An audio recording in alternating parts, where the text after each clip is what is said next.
There is a river, and it is flowing. It has always been flowing, from a source you cannot see to a destination you cannot know.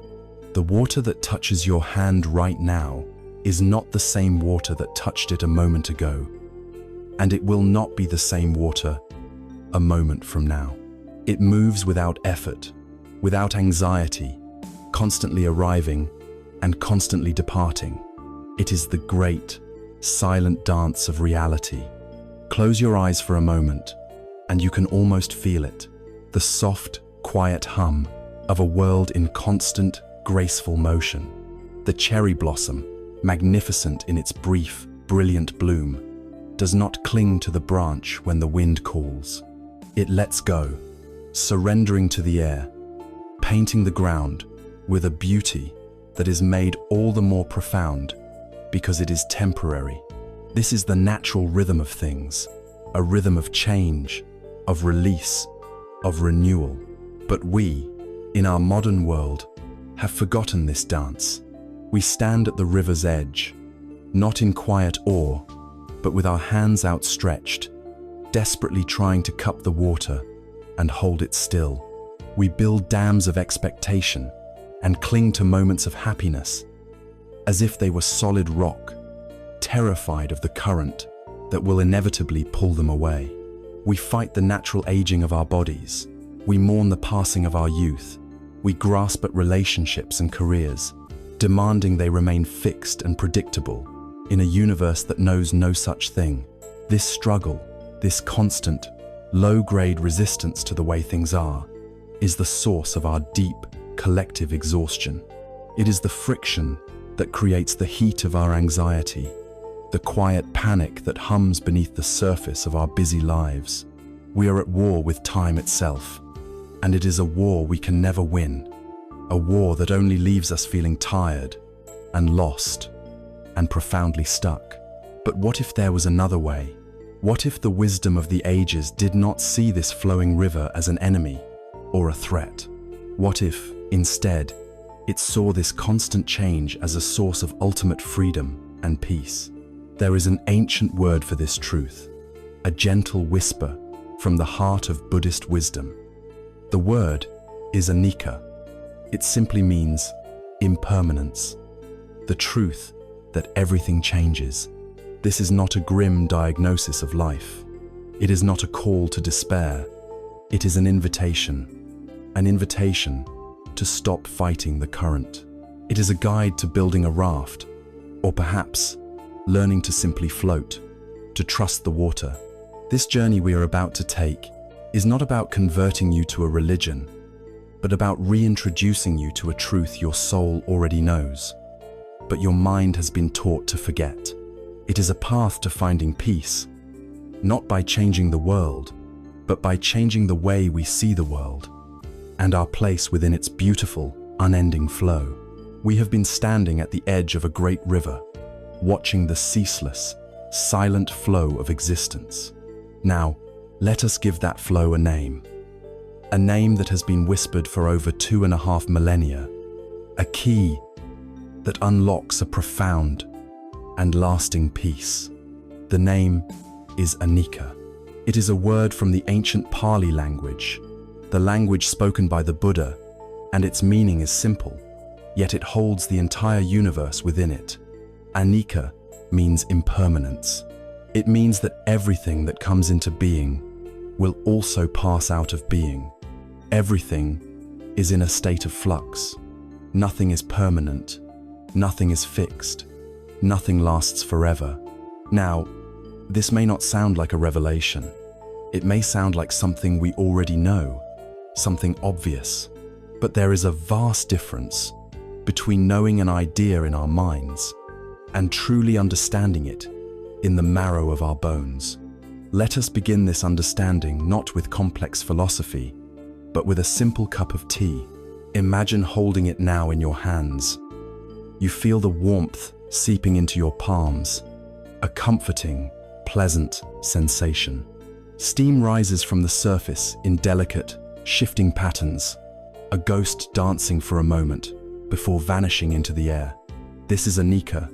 The tea is warm, but it is in a constant process of becoming less warm. The aroma is rich, but it is steadily fading. The first sip is a burst of flavor on the tongue, but that sensation is already a memory, replaced by the aftertaste, which will in turn be replaced by something else. The cup of tea is not a static object. It is an event. It is a flowing process of cooling, of changing, of becoming. We never truly drink the same tea twice, because both we and the tea are different in every passing second. To be with this cup of tea, to truly experience it, is to be present for its entire, transient life, to see the beauty not just in its initial heat, but in the entire arc of its change. Now, let us lift our gaze from the cup and look out the window.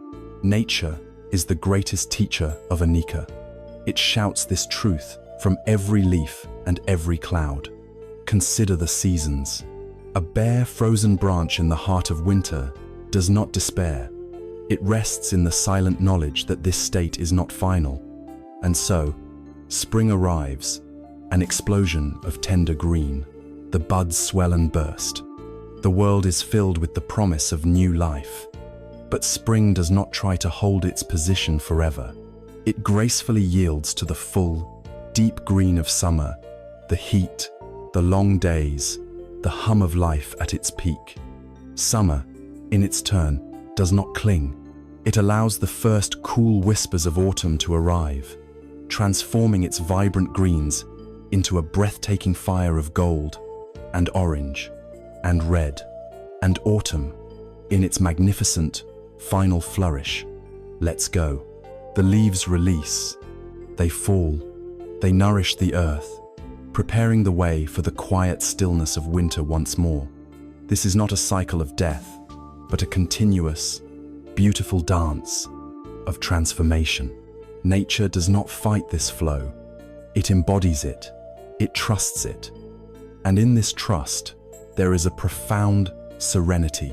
Even the things we perceive as most solid, most permanent, are subject to this universal law.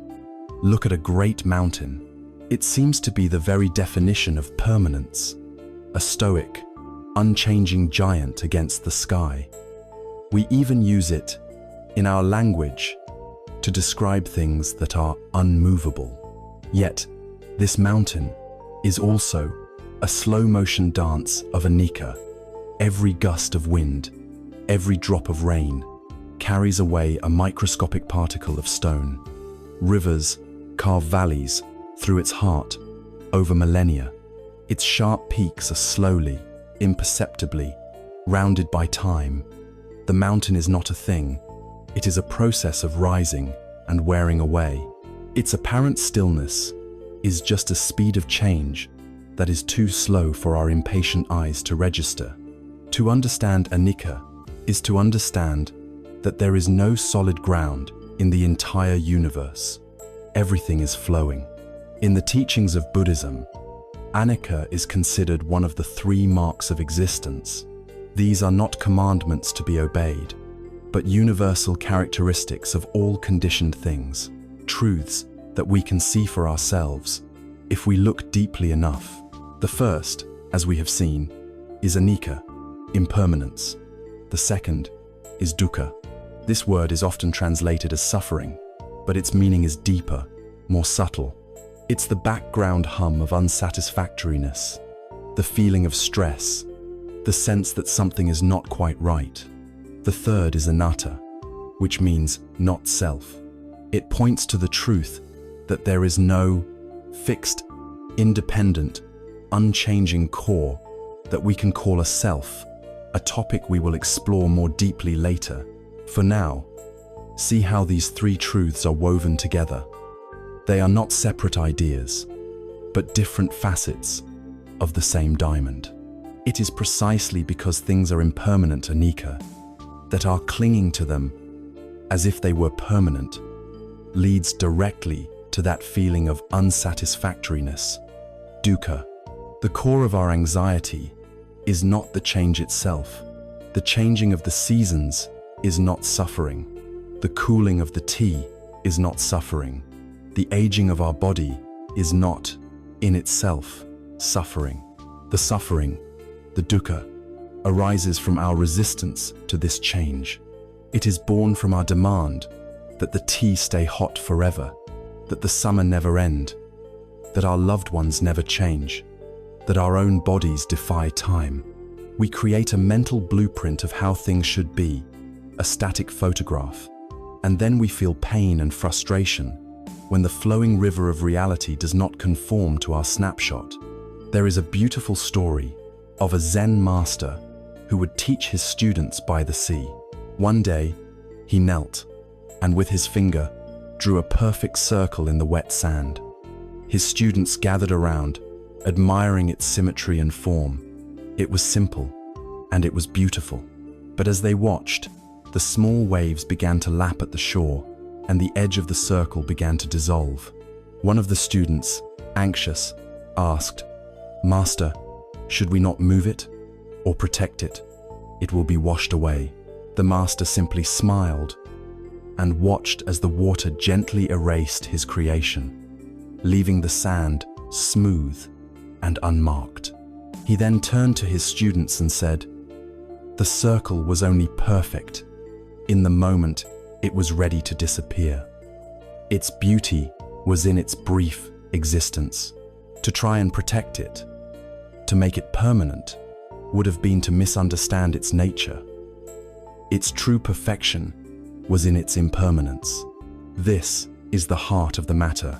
We spend our lives trying to draw permanent circles on the ever-shifting sands of time.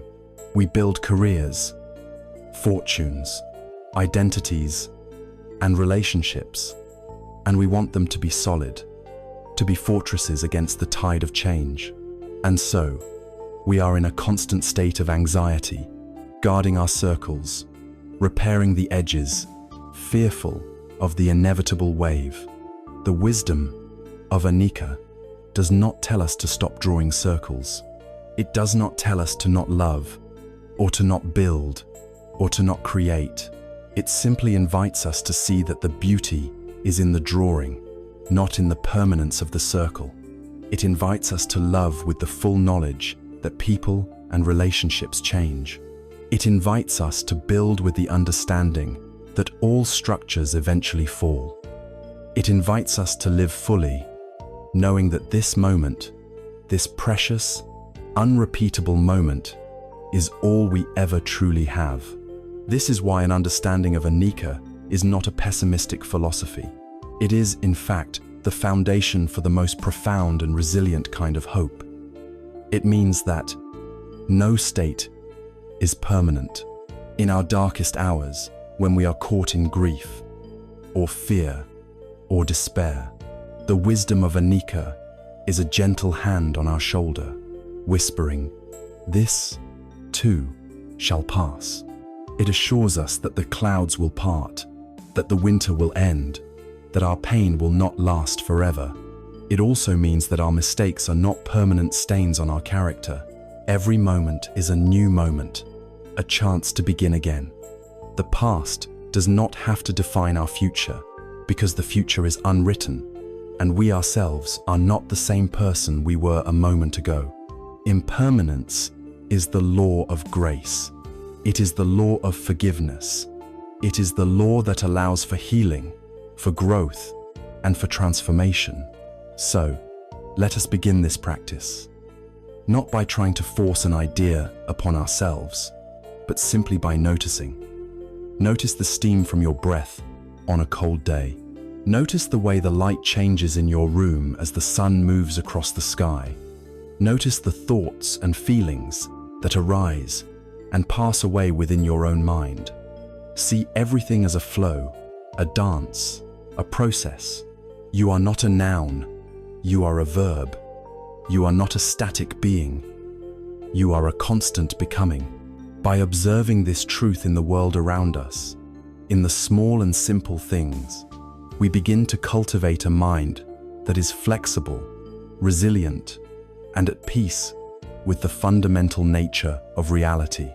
We have now seen this whispering truth in the world outside of us. The next step on our journey is to turn this gentle gaze inward, to the very river of our own feelings, and learn to navigate its ever-changing currents. We have walked through the outer world and seen the truth of Anicca, of impermanence, reflected in everything from a simple cup of tea to the slow erosion of a mighty mountain. We have given a name to the universal law of flow. Now, we must take the most courageous step of our journey. We must turn this gentle, non-judgmental gaze inward. We must bring the lamp of our awareness into the landscape of our own heart and mind, to the most turbulent, intimate, and often confusing river of all, the river of our own feelings. For it is here, in our relationship with our own emotions, that the battle against impermanence is most fiercely waged, and where the peace of acceptance is most profoundly felt. Think of your mind as a vast open sky. It is boundless, clear, and fundamentally peaceful. Now, think of your emotions as the weather that passes through this sky. Some days, the sky is filled with brilliant sunshine and a gentle breeze.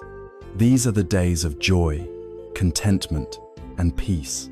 We love these days. We wish they would last forever. Other days, light, fluffy clouds drift by, moments of mild melancholy or fleeting worry. And then there are the days of storms. Dark, heavy clouds gather, the wind howls, lightning flashes, and a torrent of rain descends. This is the weather of anger, of grief, of fear, of despair. These storms can be so powerful, so all-consuming, that we forget the sky altogether. We believe we are the storm. Our modern world has declared war on the weather of the mind. We are taught from a young age that some weather is good and some is bad.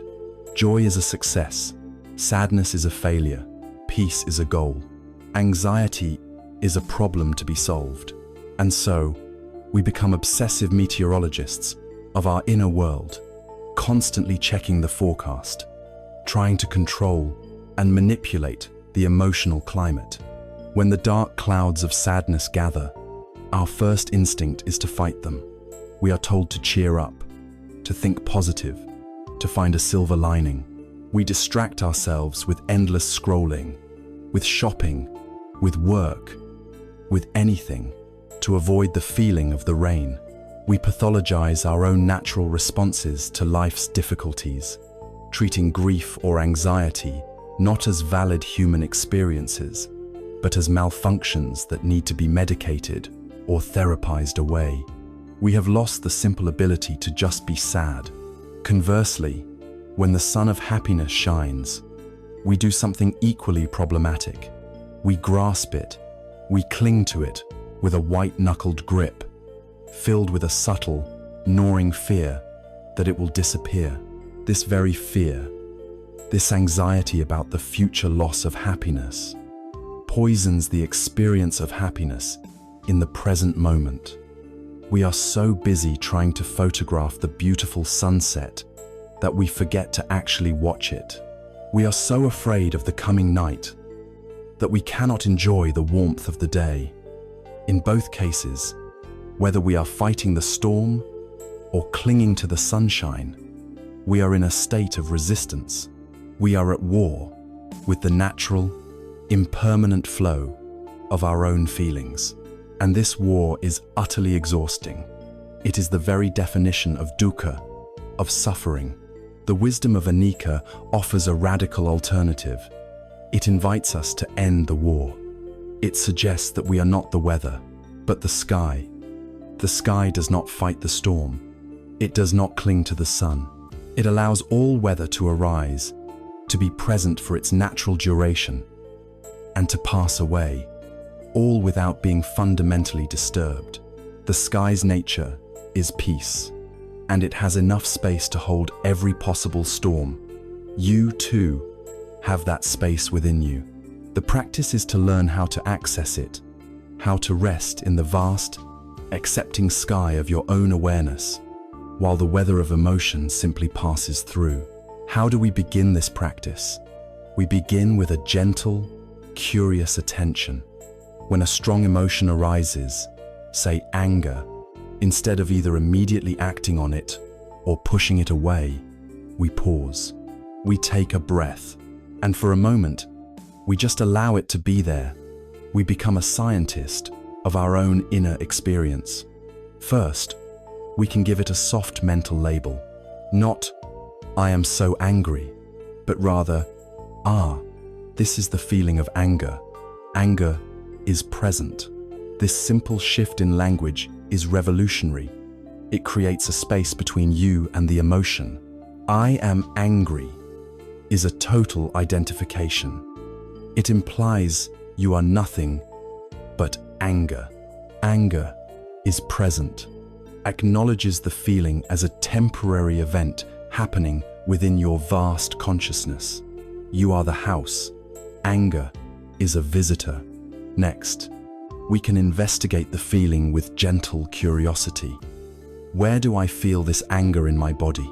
Not the story in my head about who made me angry and why, but the raw, physical sensation of the emotion itself.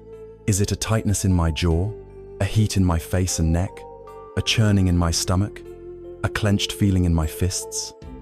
We simply notice these physical sensations without judgment. We breathe into them. We give them space. What we discover is that these sensations, like everything else, are impermanent. They rise in intensity. They crest like a wave. And if we allow them to, they will eventually subside. By staying with the physical reality of the emotion, we rob it of the fuel of our thoughts, the endless stories we tell ourselves that keep the anger burning. We are letting the storm rage without adding our own wind to it. It will pass more quickly. There is a timeless story, often shared in the form of a poem by the mystic Rumi, called The Guest House. It says that this human being is like a guest house. Every day, there is a new arrival, a joy, a depression, a meanness. Some momentary awareness comes as an unexpected visitor. The wisdom is to welcome and entertain them all, even if they are a crowd of sorrows who violently sweep your house empty of its furniture. Still, treat each guest honorably. The dark thought, the shame, the malice, meet them at the door laughing and invite them in. Be grateful for whoever comes, because each has been sent as a guide from beyond. This is the practice. Our feelings are our guests. Sadness arrives at the door. We don't have to like it, but we can open the door and say, "I see you are here. Come in. Stay as long as you need. I will not fight you." In this radical act of acceptance, we find a strange thing happens. The sadness, once welcomed, often does not stay as long as we feared. It delivers its message, and it moves on.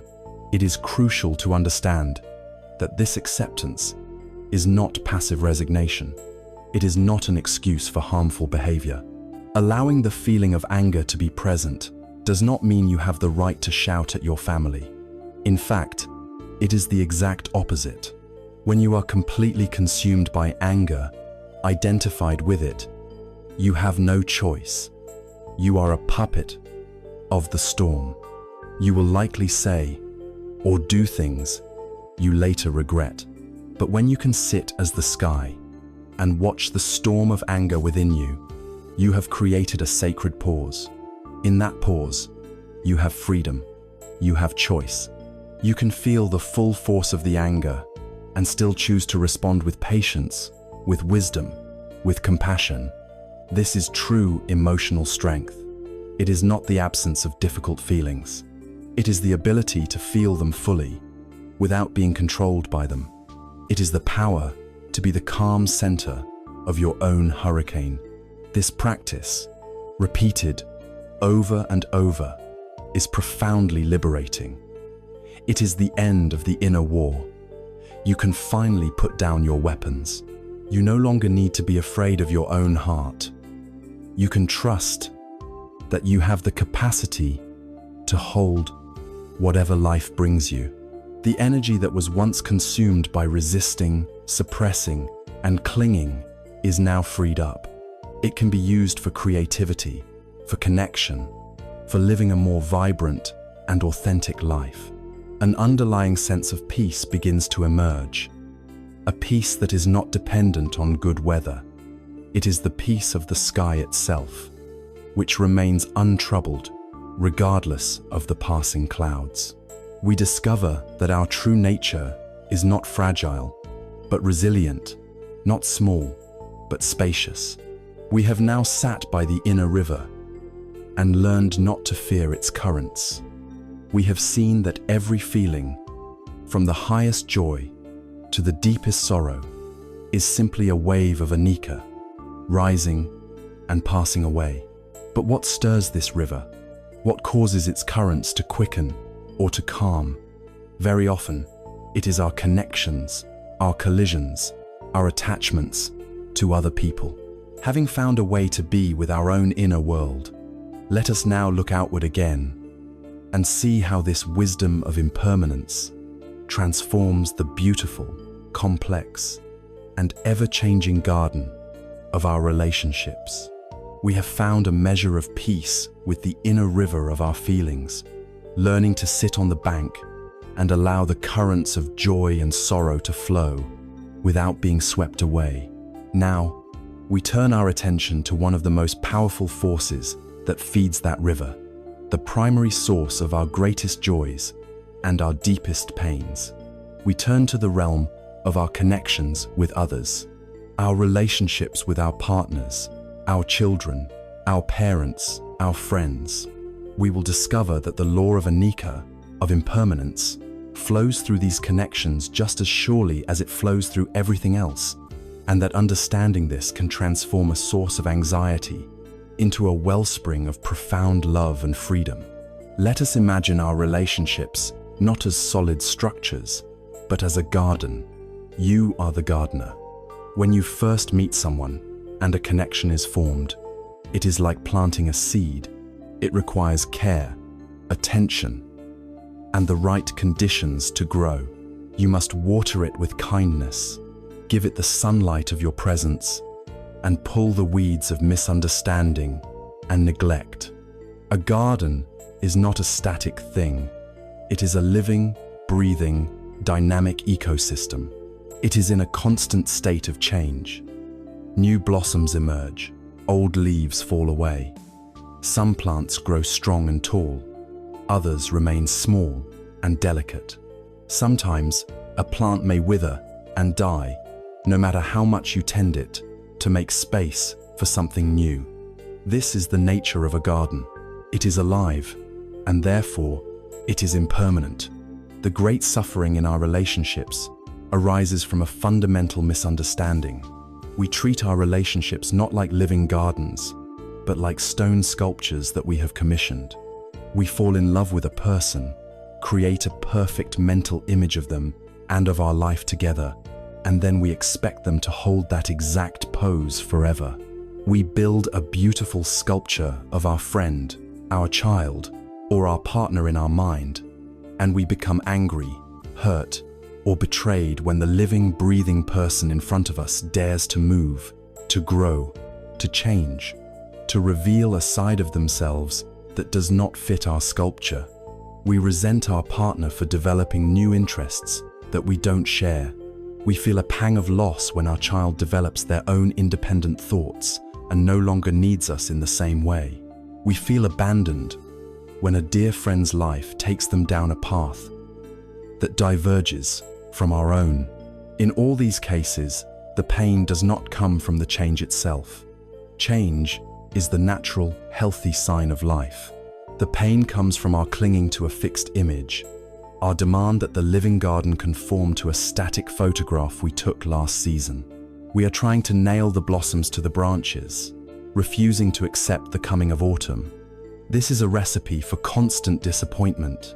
It turns the garden of our connections into a prison of expectation, for ourselves and for the people we claim to love.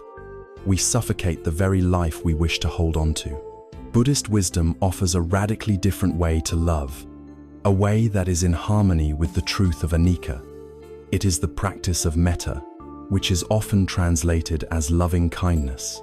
Unlike the grasping, possessive love our culture often champions, metta is an unconditional, spacious, and liberating love.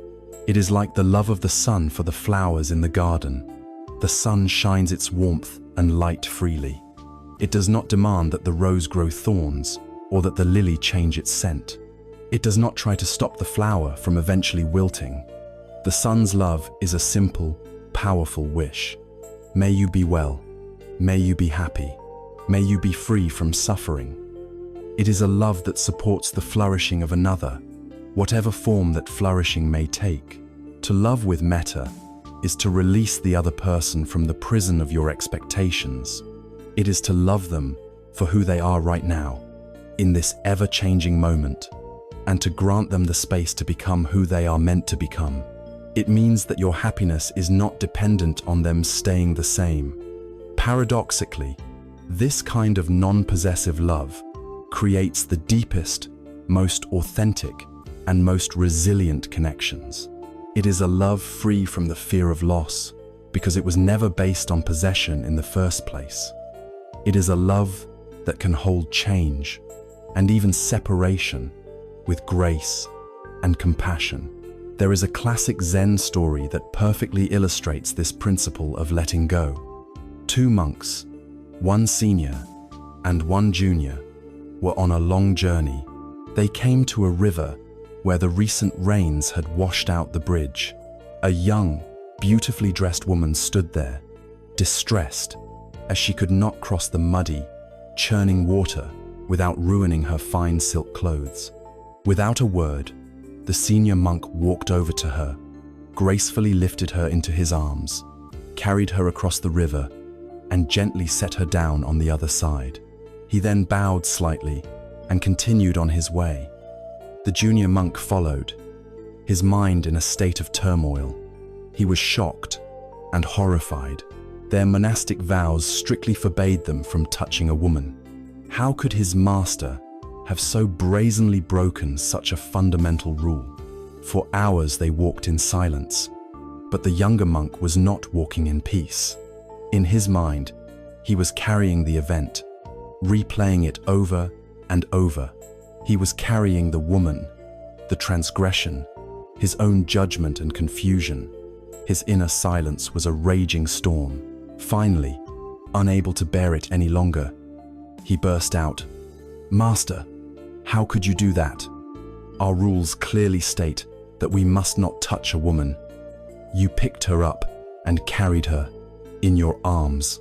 The senior monk stopped, looked at his young companion with deep compassion, and said softly, "I left the woman by the river hours ago.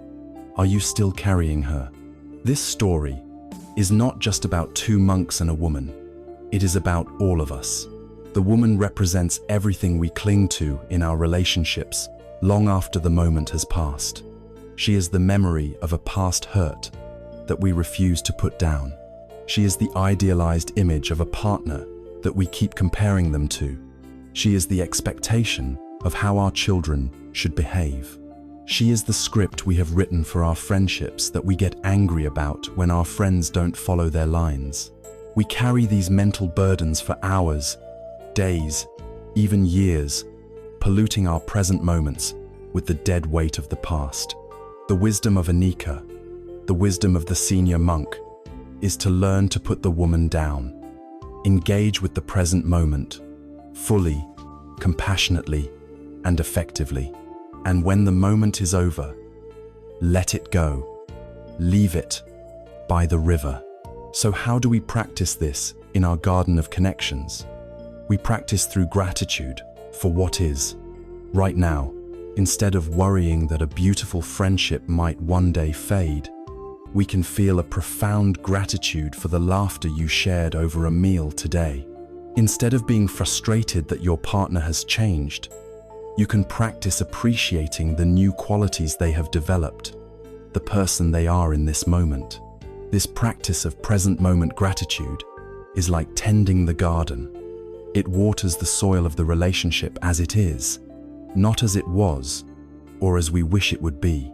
It allows us to truly see and honor the person in front of us, releasing them from the shadow of their past selves. When we understand that all our relationships are, by their nature, impermanent, they do not become less valuable. They become infinitely more precious. Knowing that this conversation, this shared silence, this moment of connection will never happen in exactly the same way again, we learn to show up for it completely. We listen more deeply because this is our only chance to hear these exact words. We forgive more easily because we understand that holding on to grievances is too heavy a burden to carry on a fleeting journey. We cherish the warmth of connection, just as we cherish the warmth of the sun on a winter's day, knowing it is a gift, not a guarantee. We learn to love people not for their permanence, but for their beautiful, messy, unpredictable, and ever unfolding humanity. As we learn to tend the garden of our connections with this lighter, more graceful touch, we may begin to notice how much of our suffering came from trying to force things to be permanent. We free ourselves, and we free others. We learn that letting go is not the end of love, but the beginning of a truer, more spacious kind of love. And as we untangle our worth from the fixed states of our relationships, we might also notice how often our identity is tied to other fleeting concepts. Our culture often measures a life by its successes and failures. Let us now turn our attention to the great, glittering mountains of achievement and the dark valleys of defeat, and see how the light of Anicca transforms them as well. Having learned to tend the ever-changing garden of our connections with a more gentle and loving hand, we now turn our gaze to another monumental feature of our inner landscape. We turn to the towering, glittering mountains of success and the dark, fearsome valleys of failure. In our modern culture, perhaps more than any other force, our sense of self-worth is chained to these two concepts. Our lives are often judged, by others and by ourselves, as a relentless climb towards the summit of achievement. But the wisdom of Anicca, of impermanence, invites us to look at this mountain range with new eyes, to see that its peaks and valleys are not solid stone, but are as fleeting and illusory as shapes made from sand. Imagine yourself on a vast beach, at the edge of the ocean of life. All around you, people are frantically at work, building sandcastles. Some are modest and simple, others are magnificent, elaborate fortresses with towering spires and intricate walls. These sandcastles are our successes. They are our careers, our academic degrees, our promotions, our awards, our social status. We use the shovels of ambition and the buckets of tireless effort, working day and night to build them higher, to make them stronger. We decorate them with the seashells of public recognition and the admiration of others. And when our sandcastle is tall and impressive, we feel a sense of pride, of arrival. We have made it. But what is the emotional weather like for the person who lives inside a magnificent sandcastle? It is a state of perpetual, low-grade anxiety. They are constantly looking over their shoulder at the tide, which is always coming in, the tide of a changing economy, the tide of a younger generation with new skills, the tide of shifting public opinion, the tide of simple luck. They live in constant fear that a rogue wave might appear and reduce their life's work to a smooth patch of wet sand. So they work feverishly, patching the walls, digging moats, trying to hold back the ocean of impermanence itself. The tragedy is that the joy of the achievement is completely eclipsed by the fear of its loss. The identity of being a successful person becomes a heavy crown, and the sandcastle becomes a beautiful prison. This deep, abiding fear of our sandcastle collapsing is the tyranny of failure. For many of us, the fear of failure is far more painful and destructive than the experience of failure itself. It is a ghost that haunts our decisions, whispering limitations into our ear. It prevents us from taking creative risks, from starting a new venture, from speaking our authentic truth, from pursuing a passion that might not have a guaranteed positive outcome. We become so afraid of falling that we refuse to climb in new ways. We walk only on the safest, most well-trodden paths. We are playing life not to win, but simply not to lose. And a life lived this way, a life governed by the avoidance of failure, is a life half-lived. The teachings of the Buddha offer a profound release from this prison. They introduce us to the concept of samavayama, which translates to right effort or wise effort. This is not a call to inaction or apathy. It does not mean we should stop striving or having goals. The wisdom is not in the what, but in the where. Where do we place the focus of our energy? We expend so much of our life force on the outcome, on the result, the trophy, the job title, the recognition, but the outcome is always, to some degree, outside of our control. It is subject to 1,000 variables we can never manage. Right effort invites us to shift our focus from the uncontrollable outcome to the one thing we can control, the quality of our action in this present moment. The real questions are not, will I succeed? Or, what will I get out of this?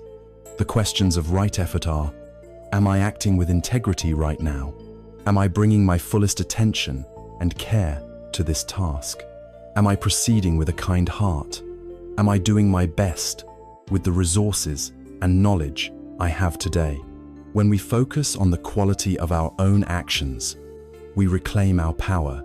Our sense of dignity and self-worth is no longer tied to the fickle judgment of the world, but is rooted in our own conduct. We can act with courage and dedication, and then let the results be what they will be. This is a revolutionary act of inner freedom. We are no longer a gambler, sweating over the turn of a card, but an artist, finding joy in the skillful stroke of the brush itself, regardless of whether the painting sells. There is a timeless Taoist parable that illuminates this wisdom perfectly. An old farmer lived in a small village. One day, his only horse ran away. His neighbors came to console him. "What terrible luck," they said. The farmer simply replied, "Good luck? Bad luck? Who knows?" A week later, his horse returned, and it brought with it a herd of wild horses. The neighbors gathered again. "What incredible good luck," they exclaimed. The farmer shrugged and said, "Good luck? Bad luck? Who knows?" The next day, the farmer's son was trying to tame one of the wild horses when he was thrown off and broke his leg. The neighbors came once more. "Oh, what a tragedy. Such bad luck," they lamented. The farmer just looked at them and said, "Good luck? Bad luck? Who knows?" A few weeks passed, and the emperor's army came to the village, conscripting every able-bodied young man for a war they were unlikely to survive. When they saw the farmer's son with his broken leg, they passed him by. The neighbors came to the farmer, shaking their heads in amazement. "You were right all along. What amazing good luck." The farmer, tending his fields, just smiled. Good luck? Bad luck? Who knows? This story shatters our rigid, dualistic thinking. What we label success and failure are just single, isolated moments in a long, interconnected, and mysterious chain of events. A failure today can be the very event that sets you on a new, more authentic path. A path that leads to a deeper, more meaningful success tomorrow. A great success today could lead to arrogance and complacency, which in turn could lead to a great failure in the future. The farmer's peace did not come from having good fortune. It came from his release from the attachment to labels. He had the wisdom to not judge the chapter while he was still in the middle of the book. He lived in acceptance of the unfolding mystery of life. When we adopt this perspective, our relationship with failure is transformed. It is no longer a verdict on our worth. It becomes a teacher. It is perhaps life's most potent and honest teacher. Failure is a humbling force. It grinds the sharp edges of our ego, reminding us that we are not infallible. It teaches us compassion for others who are struggling. Failure is also a teacher of resilience. It shows us that we can get knocked down and get back up again. It reveals a strength within us we never knew we had. And most importantly, failure is a teacher of clarity. When the sandcastle of our success is washed away, we are left standing on the bare, wet sand. And in that stripped-down state, we are forced to ask, what remains? What is truly important when the external markers are gone?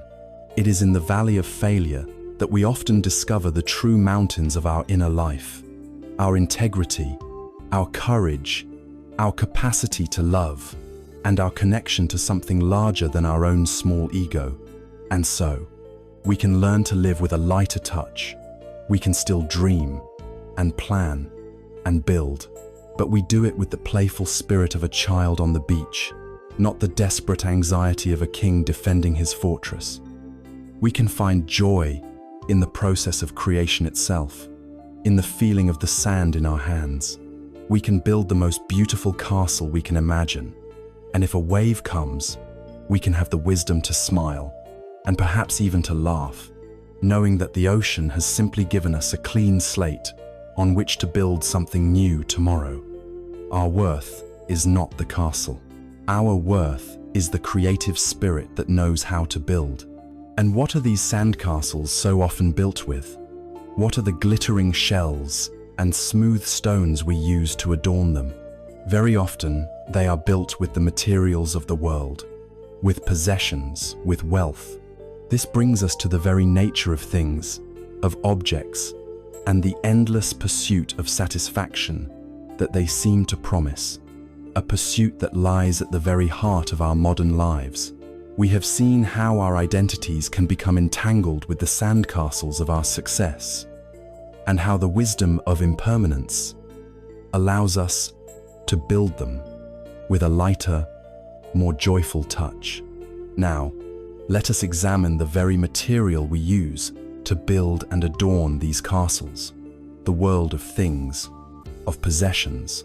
We live in a civilization that is saturated with a single, powerful promise, whispered from every screen, every billboard, and every storefront. It is the promise that happiness can be bought. It is the belief that the emptiness we feel inside can be filled by something we acquire on the outside. This brings us to the very heart of modern suffering, our relationship with materialism and the fleeting, illusory fix it offers. Our consumer culture is built upon a simple, repeating cycle, a mechanism so powerful and pervasive that we rarely even notice it. It is often called the hedonic treadmill.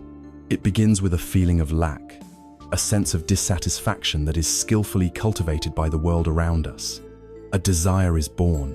If only I had that new phone with its better camera, I could capture my life more beautifully. Or, if only I had that luxury car, people would see me as successful, and I would finally feel respected. Or, if only I had that fashionable outfit, I would feel more confident, more attractive. Fueled by this desire, we work, we strive, we save, and finally, we make the purchase. For a moment, there is a rush of pleasure. We have the new thing. The desire is temporarily quieted. We feel a brief sense of wholeness, of arrival. But Anicca, the law of impermanence, is always at work. The pleasure of the new thing begins to fade, sometimes in a matter of days, or even hours. The new phone becomes just a phone. The new car gets its first scratch and becomes a source of anxiety. The new outfit is worn once or twice, and then hangs in the closet. Its magic gone. The initial high subsides, and we return to our baseline state of being, that familiar feeling of lack creeping back in. And so, the cycle begins again. A new desire is born, for an even better phone, a faster car, a newer fashion. We are like a person trying to quench a deep thirst by drinking salt water. The more we drink, the thirstier we become. This is the treadmill. We are running faster and faster, accumulating more and more, yet we never truly arrive anywhere. We are caught in a restless, exhausting loop of wanting and getting. A loop that promises happiness, but only delivers a brief and temporary distraction from our underlying discontent. The fundamental flaw in this pursuit is not that material things are inherently evil.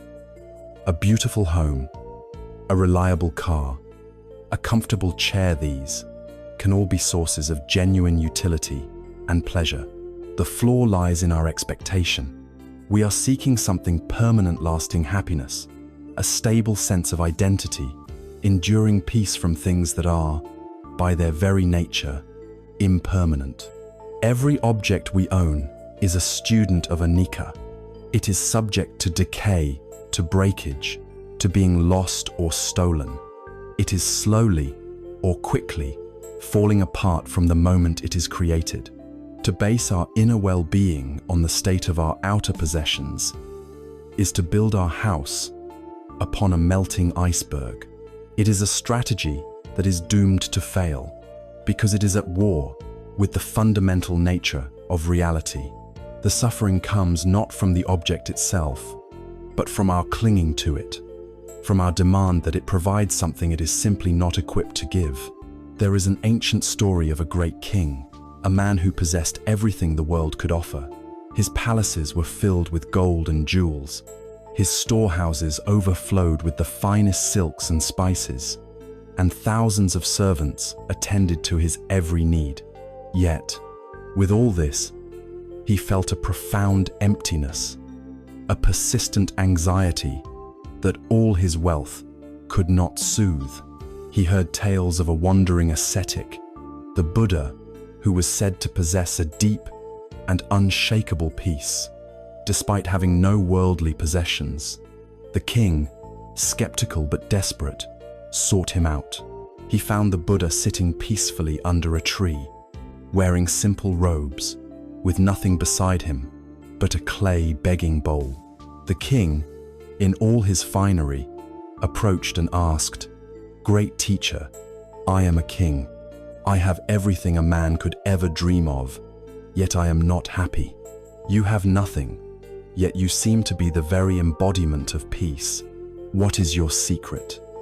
What treasure do you possess that is greater than all of mine?"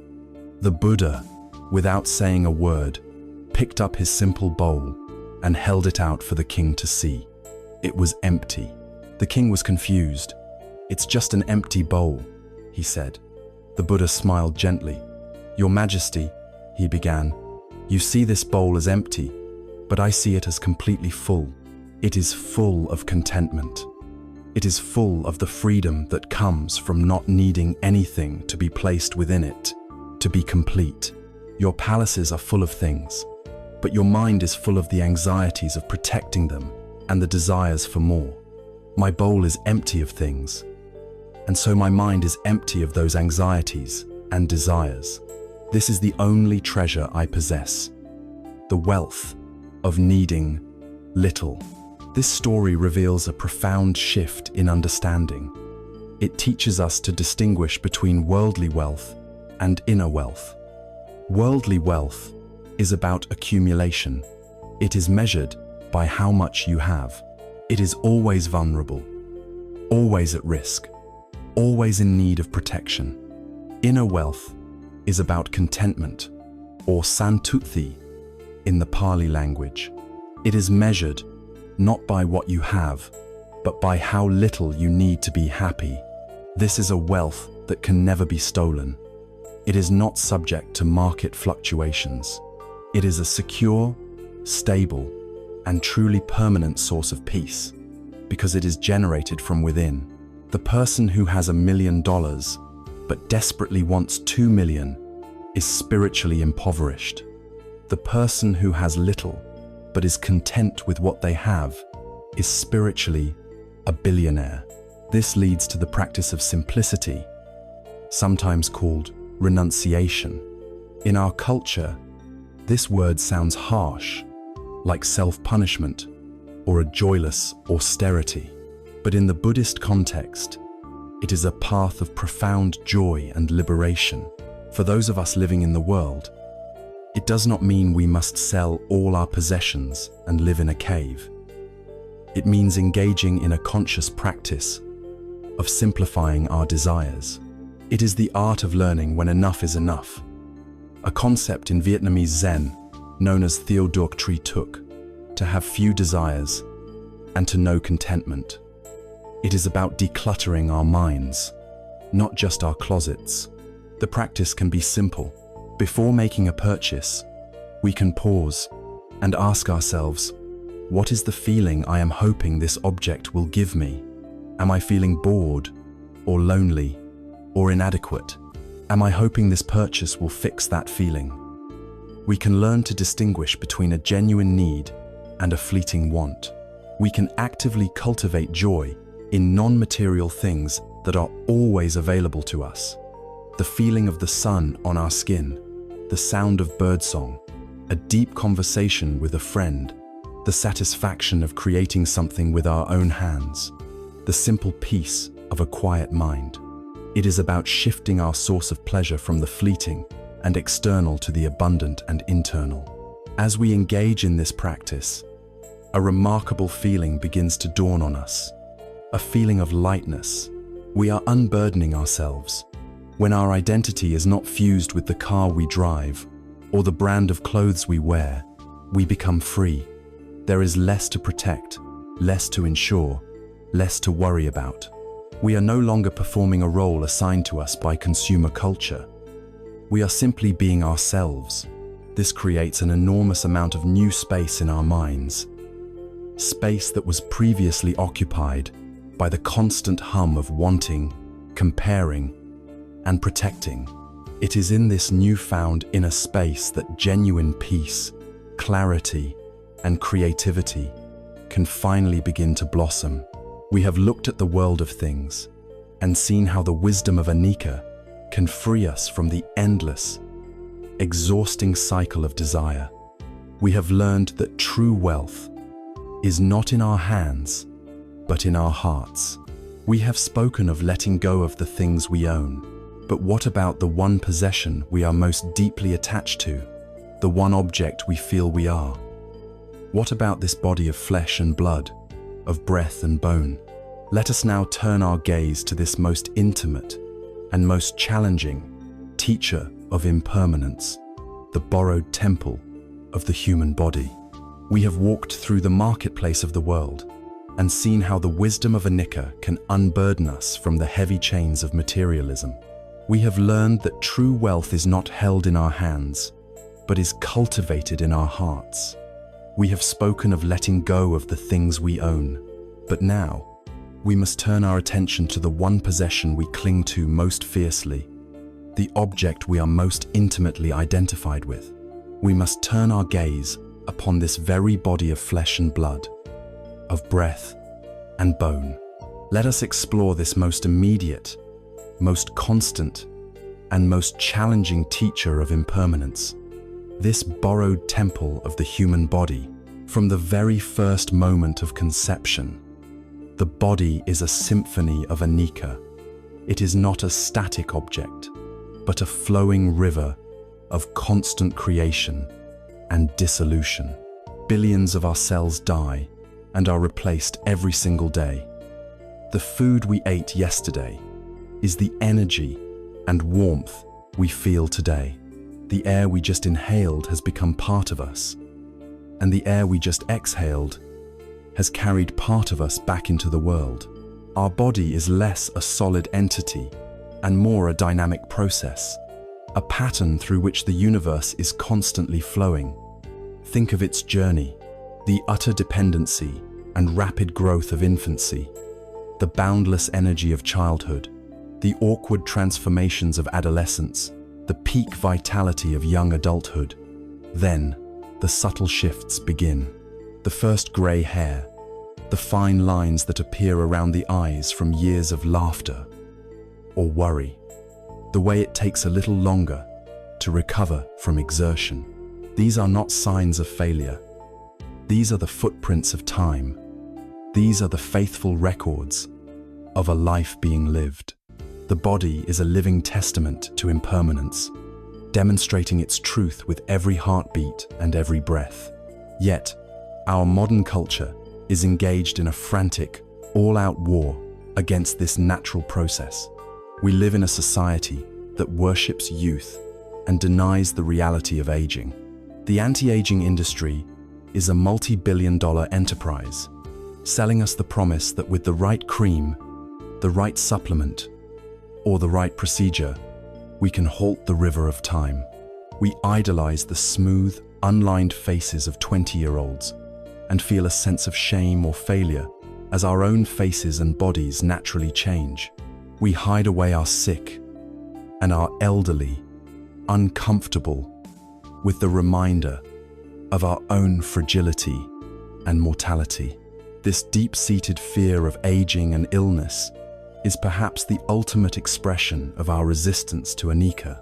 We are terrified of the truth that this borrowed temple will one day show its age, that it will get sick, and that it will eventually fall into ruin. This resistance, this desperate clinging to a fleeting image of youthful perfection, is the source of immense anxiety, self-loathing, and suffering. The Buddhist path offers a way to make peace in this war. It offers the practice of kayanupassana, which simply means mindfulness of the body. This is not a practice of judging the body, or critiquing it, or trying to force it to be different. It is the simple, radical act of inhabiting the body with gentle, non-judgmental awareness. It is about shifting our relationship with our body from one of adversarial criticism to one of intimate friendship. You can practice this right now. Feel the points of contact between your body and the surface you are resting on. Notice the solid feeling of gravity, the sense of being supported. Feel the subtle movement of your abdomen as you breathe in and out. Notice the temperature of the air on your skin or the feeling of warmth in your hands. This is not a complicated exercise. It is a simple return home. It is coming back to the direct, lived experience of this moment, as felt through this bodily frame. When we practice this regularly, our perspective begins to shift. We stop seeing the body as an it, an object separate from us that needs to be disciplined and perfected. We begin to feel it as a living, breathing process, a wise companion that is constantly sending us messages. We learn to listen to its signals of hunger, thirst, tiredness, or tension with compassionate attention, rather than ignoring them or pushing past them. We start to understand that the body is our precious vehicle for experiencing this life. It is the instrument through which we feel the warmth of the sun, the taste of food, the embrace of a loved one. It is the house for our consciousness. To see the body this way, as a temporary and sacred vessel, naturally gives rise not to criticism, but to gratitude. There is no story that illustrates this journey, from frantic denial to wise acceptance, more powerfully than that of Kisa Gotami. She was a young woman whose infant son had died. Consumed by an unbearable grief, she refused to accept his death. She clutched his small, cold body to her chest and wandered through her village, going from house to house, madly begging for medicine that could bring him back to life. People looked at her with pity and fear.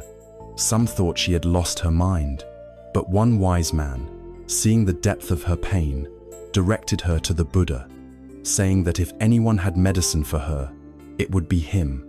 Kisa Gotami ran to the Buddha and laid her child at his feet, pleading for a cure.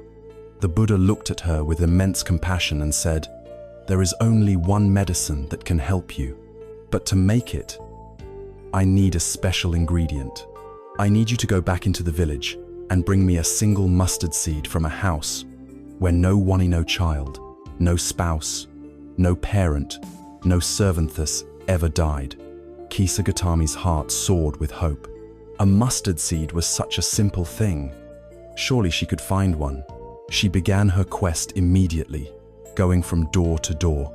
At the first house, she asked, "Do you have a mustard seed I could take to the great teacher?" The woman of the house replied, "Of course, we have plenty." As the woman went to get it, Kisa Gautami asked the crucial question, "Has anyone in this house ever known death?" The woman's face fell. "Oh, dear one," she said softly, "the living are few, but the dead are many. We lost our beloved father just last year." "Oh, mine." Saddened, Kisa Gautami went to the next house, and the next, and the next. The story was the same at every door. Every family had mustard seeds, and every family had known loss. One had lost a mother, another a husband, another a baby. As the sun began to set, Kisa Gautami sat by the side of the road, the truth of her quest finally dawning on her. She had not found her mustard seed, but she had found something far more important. She realized that her devastating grief was not her burden alone. Death was not a unique tragedy that had unfairly singled out her child. It was the universal, inescapable law of life. It touched every single family, every single home. The body, by its very nature, is born to die. In that moment of profound realization, her frantic clinging dissolved. She gently carried her son to the charnel ground and returned to the Buddha, not with a mustard seed in her hand, but with the seed of wisdom planted firmly in her heart. The lesson of Kisa Gautami is not that we should become morbid or callous about death. It is that acceptance of the body's impermanence is the only path to true peace. This acceptance does not lead to neglect. On the contrary, when you truly understand that this temple is borrowed and precious, you begin to care for it with profound wisdom and respect. You provide it with healthy food. You give it exercise. You allow it adequate rest, not out of a fearful obsession with living forever, but out of simple gratitude for the service it provides. It is the difference between a vain person constantly polishing their sports car to impress others and a wise traveler who carefully maintains their vehicle's engine because they need it for a long and important journey. Our care for the body becomes an act of gratitude, not an act of fear. So we learn to live in this body with a new friendship. We appreciate its strength when it is strong. We are gentle with it when it is weak or sick. We honor the story it tells, the lines on our face, the scars on our skin. We inhabit it fully, grateful for the miracle that allows us to see, hear, touch, taste, and smell this incredible world. We accept that this borrowed temple, this precious vehicle, has a finite lease. We don't know if that lease is for 80 years or 8 more minutes. And so we learn to be grateful for every single moment it carries us. And as we settle into this acceptance, as we release our white-knuckled grip on the body, a deeper question naturally arises. We have accepted that this body is a temporary home, a borrowed vessel. If the body is not truly me, then who is the resident? Who is this I that looks out through these eyes and experiences the world? This persistent feeling of a solid, continuous self, is it, too, subject to the relentless, universal law of Anicca? This question leads us directly into the very heart of Buddhist wisdom, to the illusion of a fixed and separate self, and to a freedom we may have never imagined was possible. We have stood in quiet contemplation before the borrowed temple of the body, learning to inhabit it with gratitude, and to accept its profound and ceaseless dance with Anicca, with impermanence. We have come to see it not as a permanent fixture, but as a precious, temporary vessel. This realization leaves us standing at the threshold of one of the most transformative and challenging questions of the human experience. If this body is not the real, lasting me, then who is the resident? Who is this I that looks out through these eyes, that feels joy and sorrow, that calls this body its home? This question leads us now into the very heart of the Buddha's teaching, to an insight so profound, it has the power to untie the deepest knots of our suffering. It leads us to the third great mark of existence, anatta, the truth of not self. Now, this term, not self or no self, can sound frightening. It can sound like a philosophy of nihilism, a declaration that we do not exist. But this is a misunderstanding. The wisdom of anatta is not a denial of our existence. It is a denial of our existence as a separate, solid, and permanent entity. It is the natural, logical conclusion that flows directly from a deep understanding of Anicca. If everything we can observe, without exception, is in a state of constant flux, where could this solid, unchanging I possibly be hiding? To explore this, let us leave ancient India for a moment and travel to ancient Greece to consider a famous philosophical puzzle, the paradox of the ship of Theseus. Theseus was a great mythical hero of Athens, and after his adventures, his ship was preserved in the harbor as a memorial.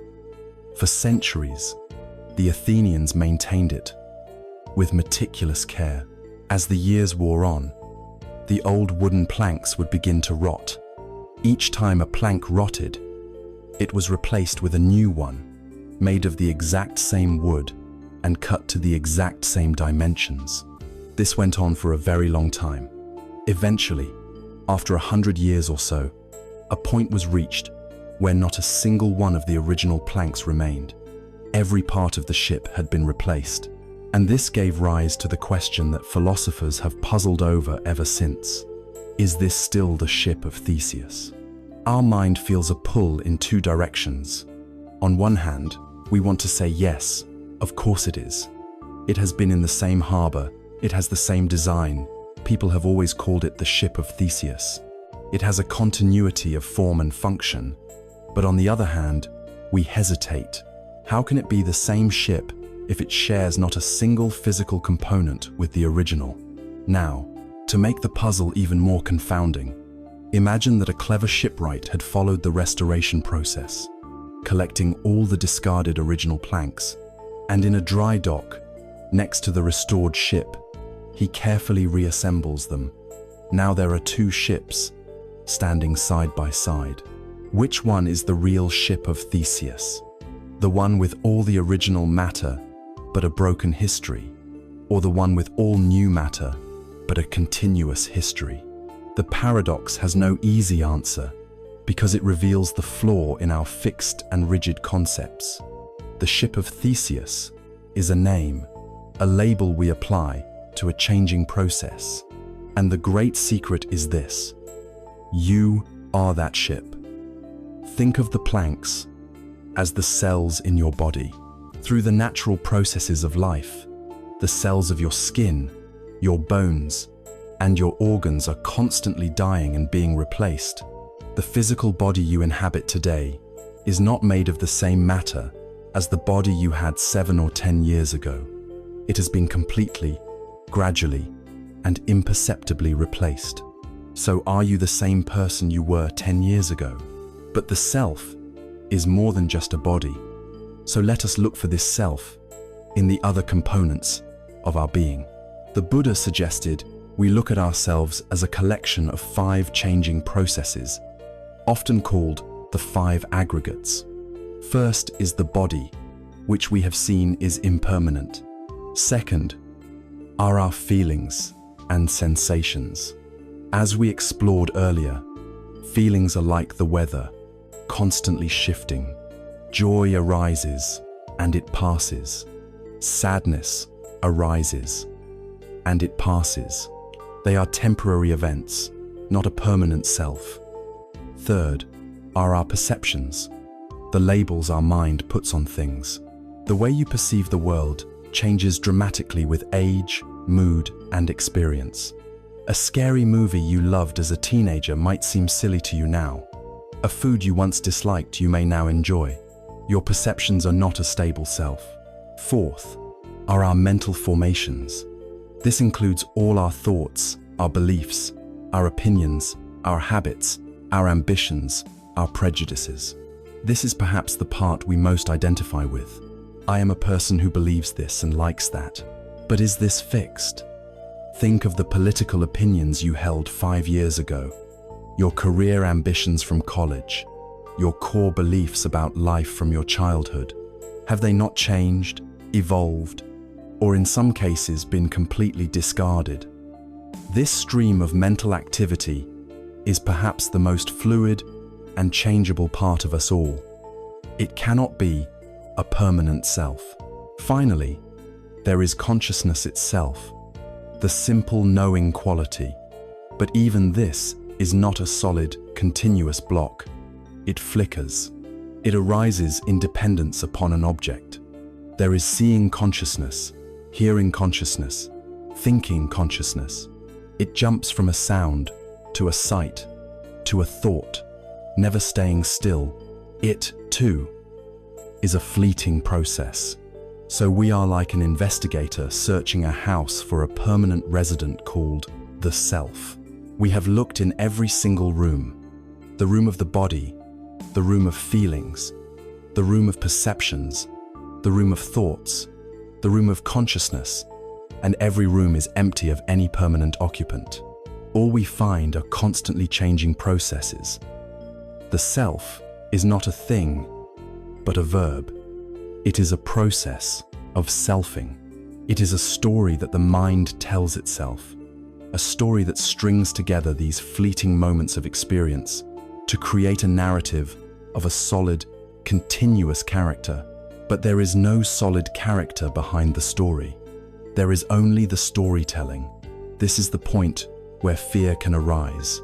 If I am not a permanent self, am I nothing? Does this mean I am being annihilated?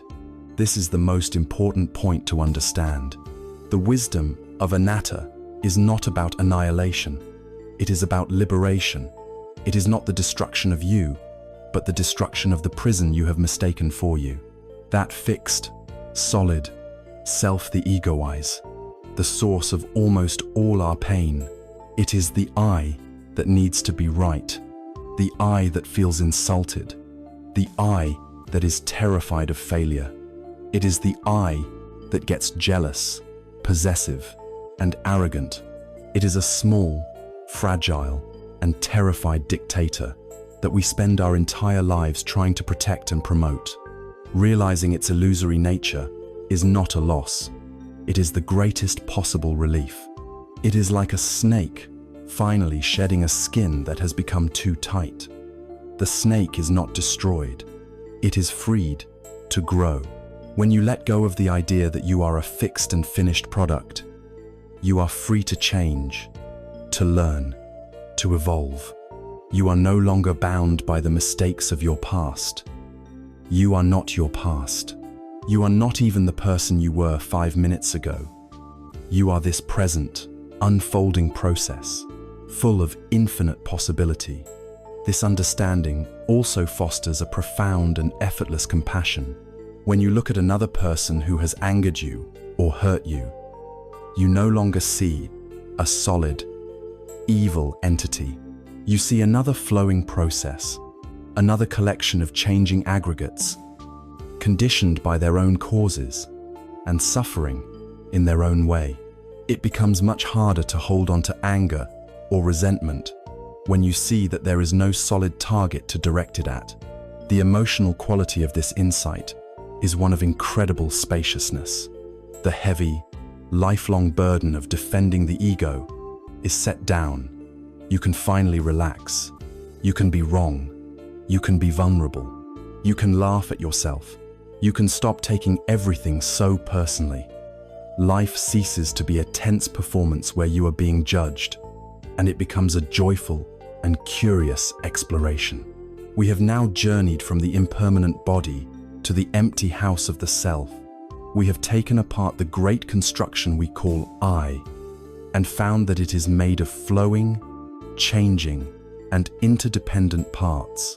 Of all these parts, perhaps the most active, the most restless, and the most powerful in creating our sense of reality is the ceaseless stream of our own thoughts. Let us now turn our gaze to these very clouds in the sky of our mind, to understand their nature and to learn how we can finally stop being swept away by every storm that they create. We have taken the courageous journey inward, investigating the very nature of the self we hold so dear. We looked at the body and found a changing process. We looked at our feelings, perceptions, and beliefs and found a flowing river. We searched for a solid, permanent I and found only an empty house. A beautiful story with no fixed author. Now, we turn our attention to the very architect of that story, the most restless, creative, and chaotic force within us, the ceaseless, churning stream of thought itself. For it is here, in our relationship with our own thinking mind, that we are most often held captive and where the key to our liberation can be found. First, we must understand the nature of the mind. Your mind is designed to think.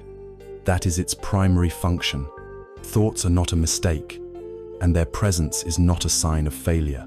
The mind produces thoughts, just as a waterfall produces sound, just as the heart produces a beat. It is a ceaseless, spontaneous, arising. It chews on the past. It plans for the future. It judges. It compares. It creates stories. It sings songs. It worries. It wonders. To demand that the mind stop thinking is as futile as demanding that the waterfall be silent.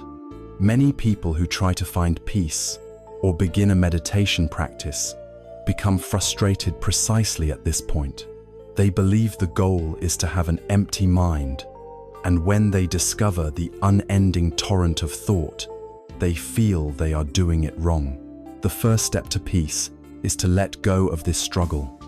The goal is not to stop the waterfall, but to learn to sit beside it, to appreciate its power and beauty, without being swept away by its current. Our suffering arises not from the thoughts themselves, but from our entanglement with them. We do not experience a thought simply as a thought, an impersonal, fleeting electrical event in the brain. We experience it as reality. We fuse with it. A thought of a future worry arises, perhaps. What if I fail at this important presentation? And immediately, our body reacts as if the failure is already happening. Our heart beats faster, our palms sweat, our stomach tightens. We have been completely hooked. A thought of a past embarrassment floats up, a memory of something foolish we said years ago, and we feel the flush of shame as if it were happening right now. We are caught. We are like a person watching a movie in a dark theater, so engrossed in the story that we forget we are sitting safely in a chair. We believe we are the character on the screen, and we feel all their terror and pain. Our thoughts are this movie. The path to freedom from this entanglement is the practice of mindfulness of mind, or Cittanupassana. It is the simple, yet profound, practice of observing our thoughts without getting on the train. The central metaphor for this practice is powerful and liberating. You are not the clouds, you are the sky. Your mind, your core awareness, is like a vast, open, boundless sky. It is by its nature clear, peaceful, and spacious. Thoughts, on the other hand, are like the clouds that drift through the sky. Some are light and fluffy white clouds of pleasant memories or creative ideas. Some are dark, heavy, menacing thunderclouds of anger, fear, or self-criticism. But notice this: no matter how dark or violent the storm, the clouds never, ever damage the sky. The sky remains unstained, untouched, and unchanged. The storm passes, and the vast, peaceful blue of the sky is revealed once more. It was there, all along. This is your true nature. The practice is to learn to rest as the sky, and simply watch the weather of your mind come and go. When a thought appears, you simply notice it. A thought has arisen. You can, if you like, give it a soft, gentle label, not to analyze it, but just to recognize its flavor. Worrying, planning, remembering, judging, and then you let it go. You watch it drift by, like a cloud, without either fighting it or following it. Your attention rests in the sky-like awareness. Another cloud will surely come. You notice it, and you let it go too, over and over. This is not a passive practice. It is an act of supreme courage and wisdom. You are reclaiming your seat as the witness, the silent observer, rather than being the victim of every passing mental event. There is a classic Zen story that perfectly captures this shift in perspective. A man was enjoying a quiet, contemplative moment, sitting in his small boat in the middle of a misty lake. He had his eyes closed, just feeling the gentle rocking of the water. Suddenly, thump, another boat violently crashed into his, jarring him from his peace. A surge of anger rose up within him. He thought, "Who is this careless person who isn't watching where they are going?" He opened his eyes, ready to shout, ready to unleash his frustration on the fool who had disturbed him. But when he looked, he saw that the other boat was empty. It had simply come untied from the shore, and the current had drifted it into him. In that single instant, all of his anger vanished. It evaporated. How can you be angry at an empty boat? There was no one to blame. The profound insight is that our minds are constantly being bumped by empty boats. Thoughts of anxiety, self-doubt, jealousy, and resentment drift in from the mist of our conditioning. We react automatically with anger, fear, or sadness, believing there is a malicious captain steering the boat, that the thought is personal and aimed directly at us. We believe the thought that says, "You are not good enough." We believe the thought that says, "You should be worried about this."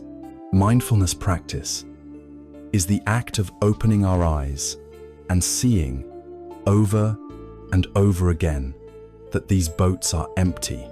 They are impersonal, mental events. They are conditioned phenomena arising from causes and conditions, just like the weather. They are not personal attacks. They are not ultimate truths. They are just empty boats. And when you truly see this, you cannot be angry at them. You can simply watch them drift by. This leads us to the great liberation, the core insight that changes everything. You are not your thoughts. If you are the one who is aware of the thought, you cannot, by definition, be the thought itself. There is the thought, and there is the awareness that knows the thought. You are that awareness. You are the sky, not the cloud. You are the moviegoer, not the character on the screen. You are the silent witness to the waterfall. This is the ultimate shift in identity. You are not the chaotic, contradictory, and often nonsensical chatter of your mind. You are the deep, silent, peaceful presence that hears the chatter. When we practice this, we begin to notice something incredible. We begin to notice the gaps between the clouds. There are moments, however brief, of pure, clear sky. There is a silence between the thoughts. At first, these gaps may be short, but as we practice, we learn to recognize them and even to rest in them. This is where true peace is found. Peace is not a mind that has been scrubbed clean of all thought. It is a mind that is no longer disturbed by the thoughts that arise. It is a mind that has found its home in the vast, silent awareness that was there before the first thought and will be there after the last one. Having found a measure of peace in the sky of the mind, a space untouched by the passing clouds of thought, one might begin to ask, is this the final destination? A quiet, neutral stillness? Or is it possible, within this transient and ever-changing world, to cultivate a deep and authentic joy? A joy that is not dependent on the weather being sunny, but arises from seeing the beauty in the entire sky, clouds and all. A joy that comes not from grasping, but from appreciating things as they truly are, in all their fleeting, precious beauty. We have journeyed inward to the sky of the mind, finding a space of quiet awareness that remains untouched by the passing clouds of thought. We have discovered a peace that is not dependent on our thoughts being pleasant, but on our ability to not be entangled by them. But one might naturally ask, is this the final destination? A quiet, neutral stillness? Is the goal of all this practice simply to feel nothing? Or is it possible, within this transient and ever-changing world, to cultivate a deep and authentic joy? A joy that is not fragile or dependent on circumstances, but is resilient and arises from seeing life as it truly is. The answer is a profound yes, and the secret lies in a radical re-understanding of the relationship between joy and impermanence. Our culture teaches us to see impermanence as the enemy of happiness. We believe that for joy to be real, it must last. We chase moments of pleasure and then mourn their passing, and this cycle of clinging and grieving becomes a source of constant stress. But the wisdom of Anicca reveals a startling truth. Impermanence is not the enemy of joy.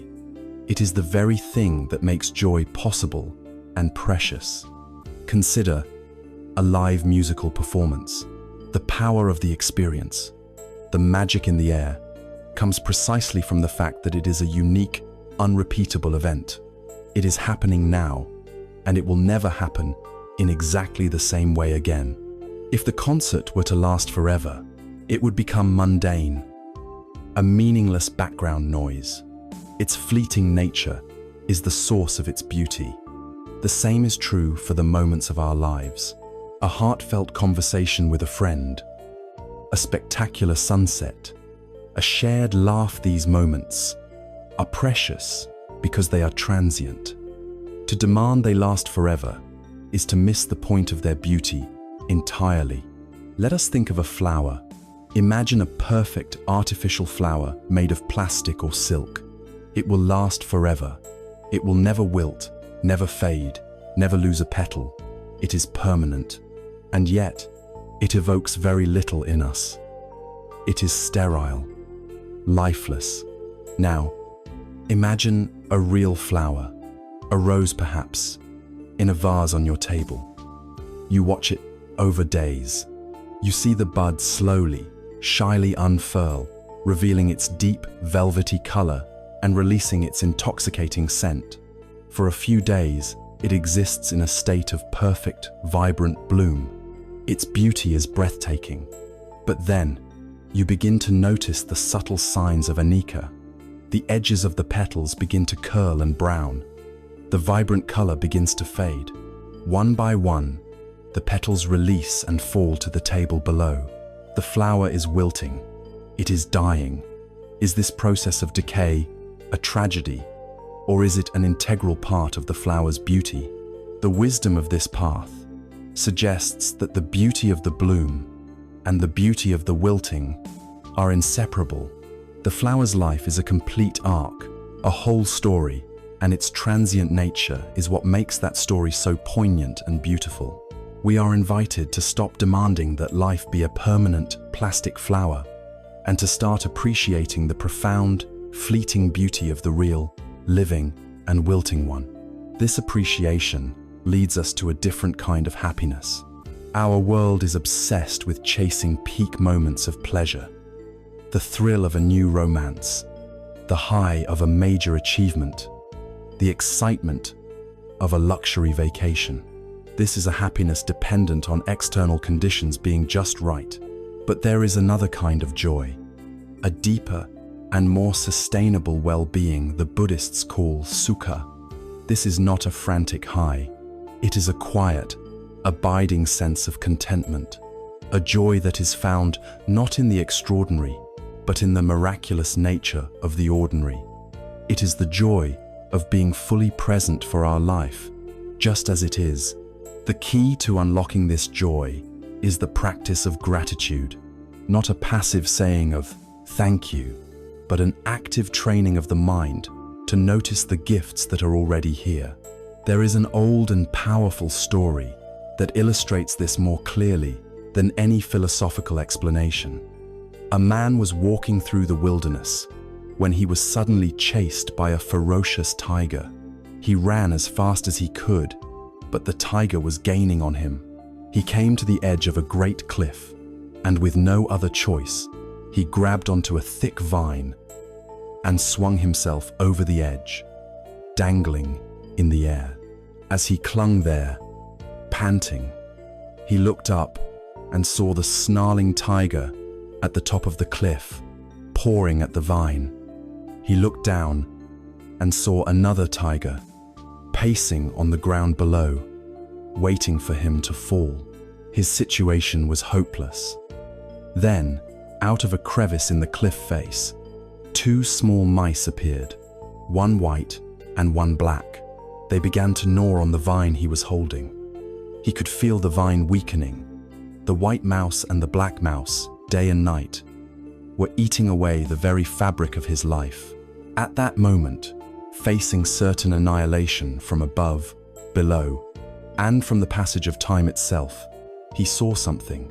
Growing from the cliff face, just within his reach, was a small cluster of wild strawberries, with one single, perfectly ripe, red berry among them. With the tiger above, the tiger below, and the mice gnawing at his lifeline, he reached out his free hand, plucked the single strawberry, and put it in his mouth. The story ends with one simple sentence: how sweet it tasted. This is the human condition. We are all dangling from that vine. We are pursued by the tigers of our past regrets and fears, and we face the inevitability of our own end below. And day and night, time is steadily eating away at our lives. It is an impossible, terrifying situation. And yet, even here, especially here, there are strawberries. There are moments of simple, profound, unadulterated sweetness available to us if we only have the presence of mind to notice them. The joy was not in escaping the tigers or fixing the vine. The joy was in being 100% present for the taste of the strawberry. So, how do we find our strawberries? We find them by cultivating a mind of gratitude. We can practice right now. Take a single breath. Be grateful for it. Your lungs work automatically, a gift you have been given over and over again since the moment of your birth. Be grateful for your senses, the ability of your eyes to perceive the light and color in your room, the ability of your ears to hear these words, the simple feeling of your body resting, supported by the earth. These are miracles we have become accustomed to. We only notice them when they are threatened. The practice of gratitude is the practice of noticing them now, while we have them. Be grateful for the taste of your morning tea, for the warmth of a shower, for the sound of a loved one's voice. By training our attention to rest on what is present and good, rather than what is absent and problematic, we change the entire flavor of our life. We discover that even in the midst of difficulty, life is constantly offering us these small, sweet strawberries. This joy, born of presence, is not a naive or foolish denial of suffering. It is not about pretending the tigers aren't there. The tigers are very real. The joy of the strawberry is what gives us the fortitude to face the reality of the tigers without being consumed by despair. It is the nourishment we need for the difficult journey. It is the light that allows us to see in the dark. It is a quiet rebellion against the tyranny of despair. It is the recognition that life's preciousness and its precariousness are two sides of the same beautiful, heartbreaking coin. To fully embrace the sweetness of the strawberry, we must also be willing to look honestly at the reality of the tiger and the fall. To truly appreciate the beauty of the bloom, we must also learn to accept the wilting. This means that an essential part of a joyful life is learning how to be with sorrow, how to navigate the inevitable pain of loss in a world where everything we love is, by its very nature, temporary. This brings us to the tender, vital, and deeply compassionate practice of grieving with wisdom. We have sat with the profound truth that joy can be found in the fleeting sweetness of a strawberry, even while dangling from a vine. We have learned that the preciousness of life is inseparable from its precariousness. But to fully embrace the sweetness, we must also honor the sorrow. To appreciate the bloom, we must also make peace with the wilting. This means we must learn how to navigate one of the most difficult and universal of all human experiences, the pain of loss. Our journey now takes us into the tender landscape of the grieving heart, to discover how the wisdom of Anicca can guide us through sorrow, not by avoiding it, but by moving through it with grace, courage, and profound compassion. Our modern world is often deeply uncomfortable with grief. We treat sorrow as if it were an illness, a problem to be solved as quickly as possible. When someone we know suffers a loss, we offer well-meaning, but often unhelpful platitudes. We say, "Be strong," which implies that to be weak and vulnerable is a failure. We say, "Keep busy," encouraging distraction rather than presence. We say, "Time heals all wounds," as if grief were a passive process that requires no attention. Society hands us an invisible timetable for our sorrow, and if we are still feeling the pain, weeks, months, or years later, we begin to feel that there is something wrong with us. This pressure to get over it forces our grief underground.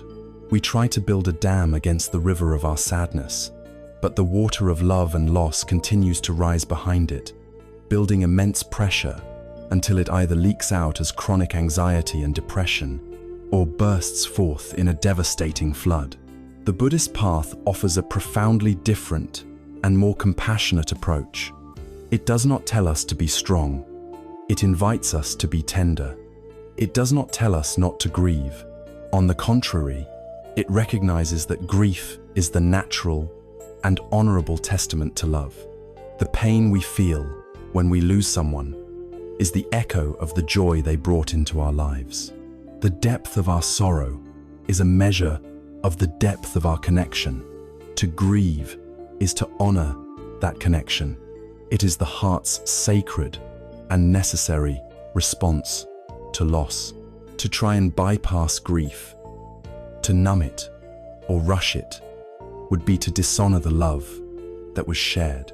The key to grieving with wisdom lies in making a crucial distinction: the distinction between the clean, unavoidable pain of loss and the extra, optional layers of suffering we add on top of it. The clean pain is the pure, raw ache in your heart. It is the waves of sadness that wash over you. It is the emptiness you feel in your home and in your life. This pain is the price of love. It is unavoidable, and it is not a mistake. It is like a clean, open wound. If it is allowed to breathe, if it is tended with compassion, it will, in its own time, heal. The dirty suffering, on the other hand, is the infection we introduce into the wound through our own minds. It is composed of resistance, the thought that screams, "This shouldn't have happened." It is composed of clinging, the desperate feeling of, "I cannot live without this person." It is composed of regret and guilt, the endless loop of, "If only I had said this," or "If only I hadn't done that." It is composed of stories about how our life is now ruined forever. This layer of mental suffering, this is dukkha. This is what keeps the wound from healing, what makes the pain chronic and unbearable. The practice of grieving with wisdom is not to avoid the clean pain, but to learn how to sit with it, to hold it with immense kindness, and to stop adding the poison of our own resistant thoughts to it. Let us return to the story of Kisa Gotami, who lost her infant son. When we first met her, she was drowning in the deepest ocean of suffering. Her pain was not just the clean, heartbreaking pain of a mother losing her child. It was compounded by a frantic, absolute resistance to reality. Her suffering was in the thought, "This cannot be. I must find a cure." Her agony was fueled by her desperate clinging to the physical form of her son, refusing to accept the truth of Anicca that had visited her home. This is what drove her to what others saw as madness. The Buddha's instruction to find a mustard seed from a house untouched by death was an act of supreme compassion. It was a gentle but powerful therapy. It did not deny her pain.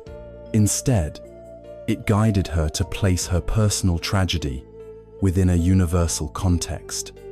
As she went from door to door, hearing the same story of loss again and again, her perspective began to shift. Her suffering began to transform. The frantic, personal, isolating cry of, "Why me?"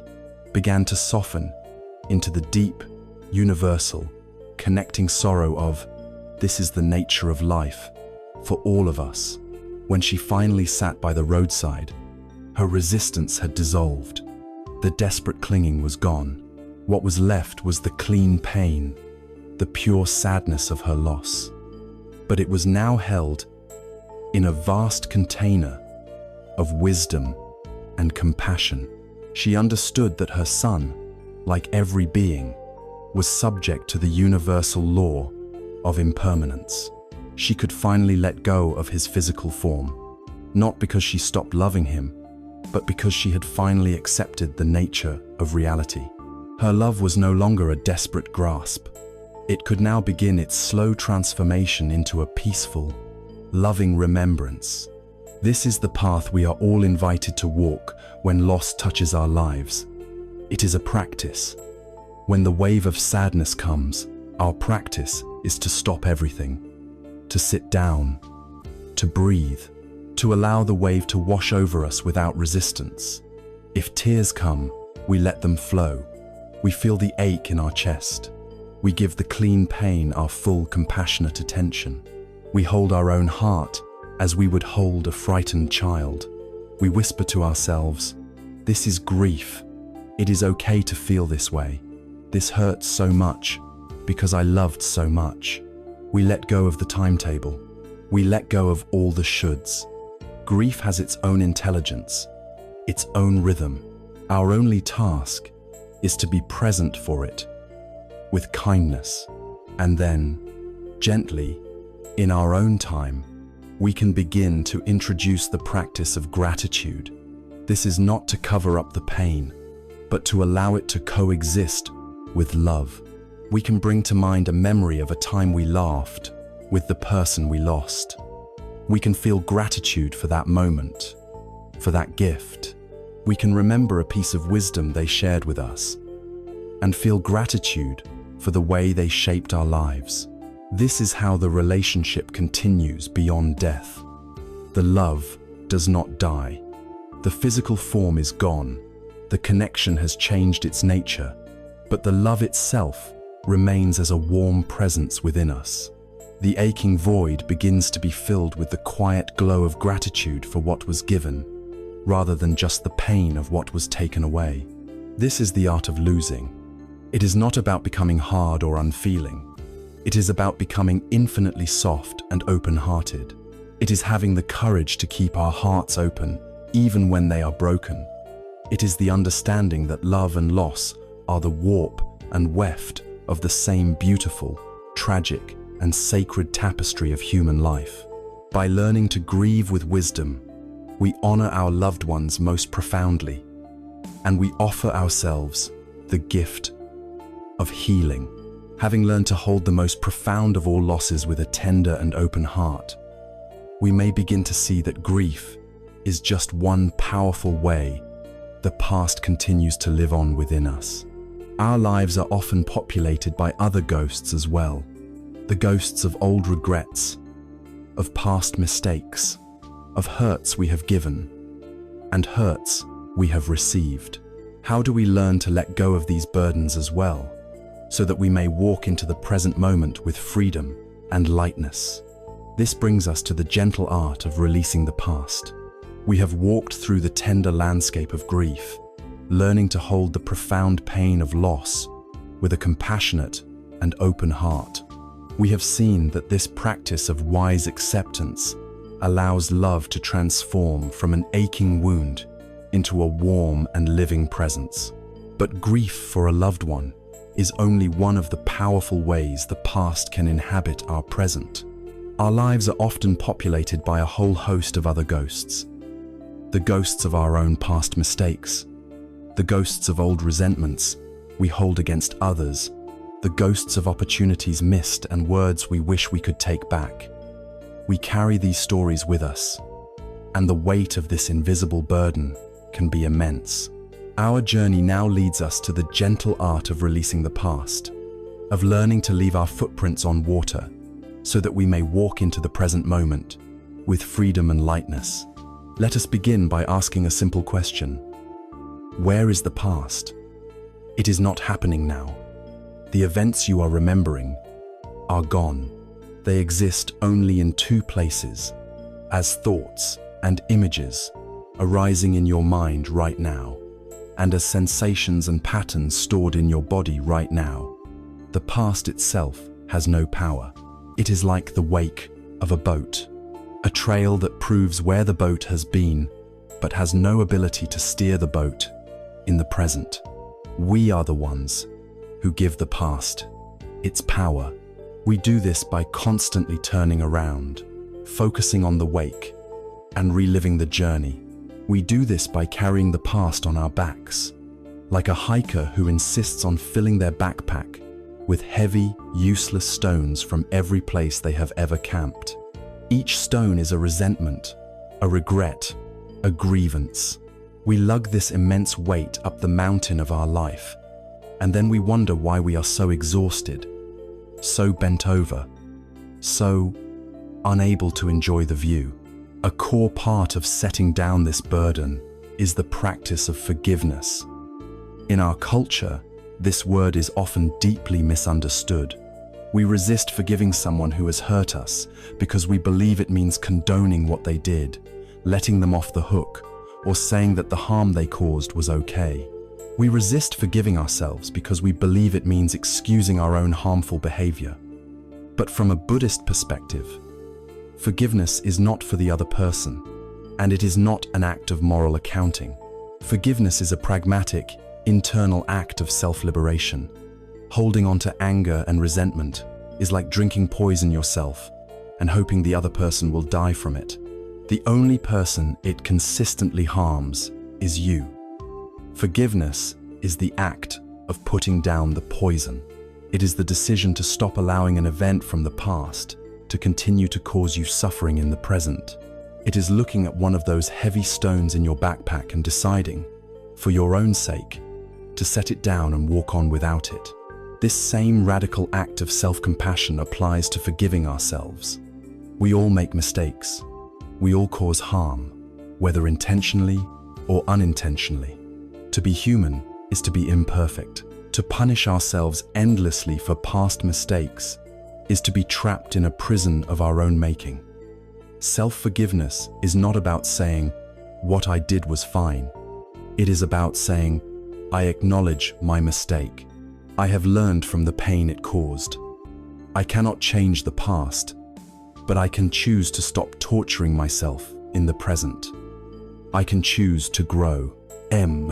The power of the present moment to redeem any past, no matter how dark, is illustrated by one of the most dramatic stories in the Buddhist tradition, the story of Angulimala.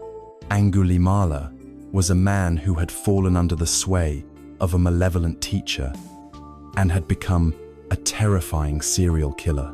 He haunted a forest, murdering travelers and cutting off one of their fingers to wear in a gruesome garland around his neck. His name, in fact, means garland of fingers. He was so feared that entire villages in the region were abandoned. He was the embodiment of a past so violent and so horrific as to seem utterly beyond redemption. One day, despite warnings from everyone, the Buddha began to walk calmly down the road into Angulimala's forest. Angulimala saw him and was astonished. No one ever dared to enter his territory, let alone with such serene composure. He grabbed his weapons and began to run after the Buddha, but a strange thing happened. Though the Buddha was only walking at a normal pace, Angulimala, running with all his might, could not catch up to him. Exhausted and bewildered, he shouted from a distance, "Stop, monk, stop!" The Buddha, still walking calmly, turned his head slightly and replied, "I have stopped, Angulimala. It is you who have not stopped." This statement struck Angulimala like lightning. "What do you mean?" he called out. The Buddha explained, "I have stopped, for I have laid down the sword. I have stopped causing harm to any living being. You are still running in the endless cycle of violence and hatred, a path that only creates more and more suffering for yourself and others. You have not stopped." In that moment, the profound truth of the Buddha's words shattered Angulimala's delusion. He saw the horror and futility of his own life. He threw down his sword, bowed at the Buddha's feet, and asked to become a monk. Angulimala's transformation was total, but his past was not magically erased. When he later walked for alms in a town, people recognized him. Terrified and angry, they threw stones and sticks at him, cutting his head and breaking his bowl. He returned to the Buddha, bleeding and in pain. The Buddha said to him, "Bear this, noble one. You are experiencing in this very life the karmic result that could have caused you to suffer in hell for millennia. Bear it." And Angulimala, through his practice, did bear it, and eventually became a fully enlightened being, an arahant, a man of peace. The story of Angulimala is an extreme and powerful teaching. It tells us that if a man with a past as dark as his can stop, can change, and can find complete liberation in the present, then no one's past is a permanent prison. The law of Anicca guarantees that you are not the same person who made that mistake last year or last decade. That person, with their specific thoughts, feelings, and conditions, is gone. You are this new person, in this new moment, with the power to make a new choice. This is the radical freedom of beginning again, a freedom that is available to us in every single breath. This does not mean we ignore the past. A wise driver does not stare continuously into the rearview mirror, but they do glance at it from time to time to get information that helps them navigate the road ahead more safely. In the same way, we learn from our past.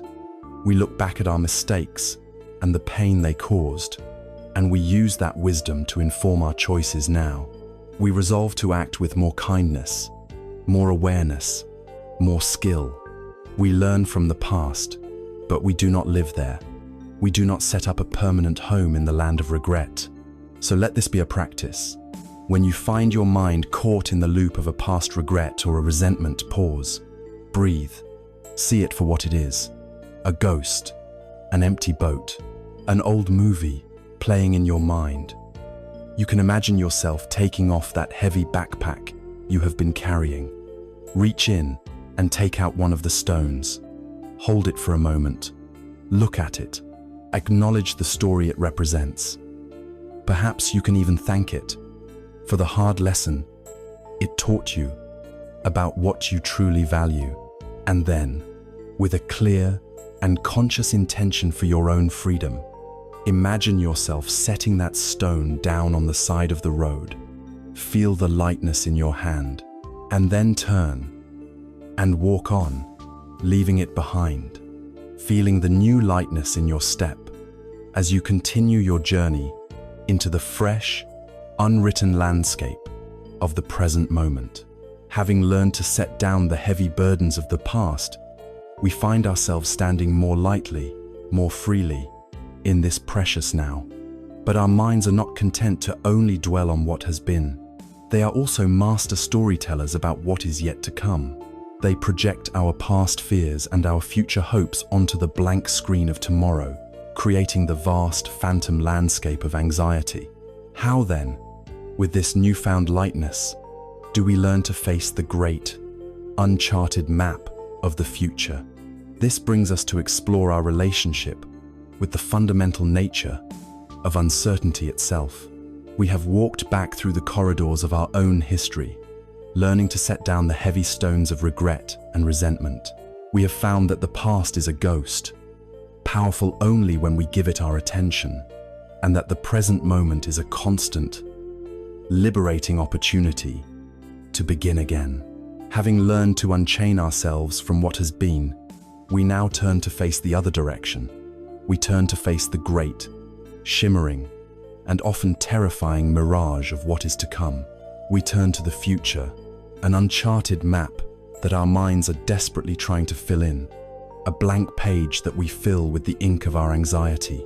Our journey now is to learn how to stand at the edge of this great unknown, not with fear, but with a peaceful and adventurous heart. At its very core, anxiety is a reaction to uncertainty. It is the friction generated between two opposing forces: our mind's deep-seated craving for security and control, and the universe's fundamental nature of ceaseless, unpredictable change. We want life to give us a detailed, guaranteed itinerary, a map where every road is paved and every destination is known. But life, in its infinite and wild wisdom, simply hands us a compass and a blank page. The suffering of anxiety is not the blank page itself. The suffering is our frantic, exhausting attempt to fill it all in before the journey has even begun. Our mind mentally rehearses 1,000 possible futures, focusing almost exclusively on the ones that end in disaster. It is a state of internal civil war, a battle between our desire for a fixed reality and the truth of an unfixed one. It is vital here to distinguish between wise planning and neurotic worrying. The wisdom of impermanence does not teach us to be reckless or irresponsible. Wise planning is a present moment activity. You look at the sky, see dark clouds, and use your intelligence now to pack an umbrella. You have a long drive tomorrow, so you check the oil in your car today. This is skillful. It is using the information available in the present to prepare for a likely possibility and then letting it go. Worrying, on the other hand, is a purely mental and future-oriented suffering. It is not just packing the umbrella, it is mentally living through the entire thunderstorm before a single drop of rain has fallen. You feel the cold. You imagine catching pneumonia. You see yourself missing an important meeting. You are suffering in advance for a catastrophe that exists only in your imagination and which may never happen at all. A wise person once said, "My life has been full of terrible misfortunes, most of which never happened." This is the definition of worry. It is the misuse of our creative imagination to torture ourselves. There is a timeless story about a great king who, despite all his power and wealth, was a prisoner of his own moods.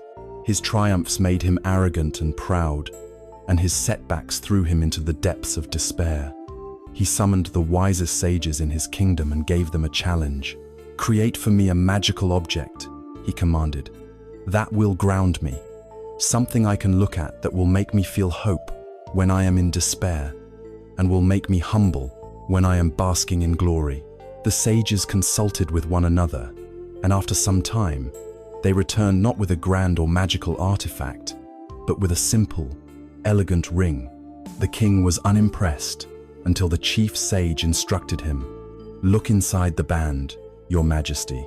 The king looked closely and saw a tiny inscription, just 4 simple words, "This too shall pass." He was confused at first, but soon he understood the profound wisdom. When he was celebrating a great military victory, feeling invincible, he would glance at the ring, "This too shall pass." A feeling of humility would wash over him, a reminder that his glory was fleeting, a temporary crest on the wave of time.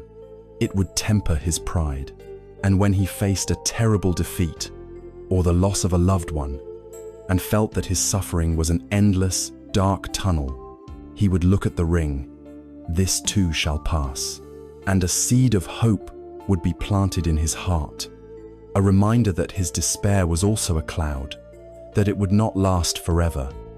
The ring was a constant teacher of Anicca. It was the ultimate antidote to both the clinging that comes with success and the despair that comes with failure. It was the secret to navigating the unpredictable waves of the future.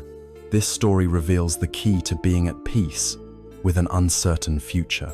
The solution is not to gain more information or more control over what will happen. The solution is to cultivate a deep and abiding trust in the truth that all things are impermanent.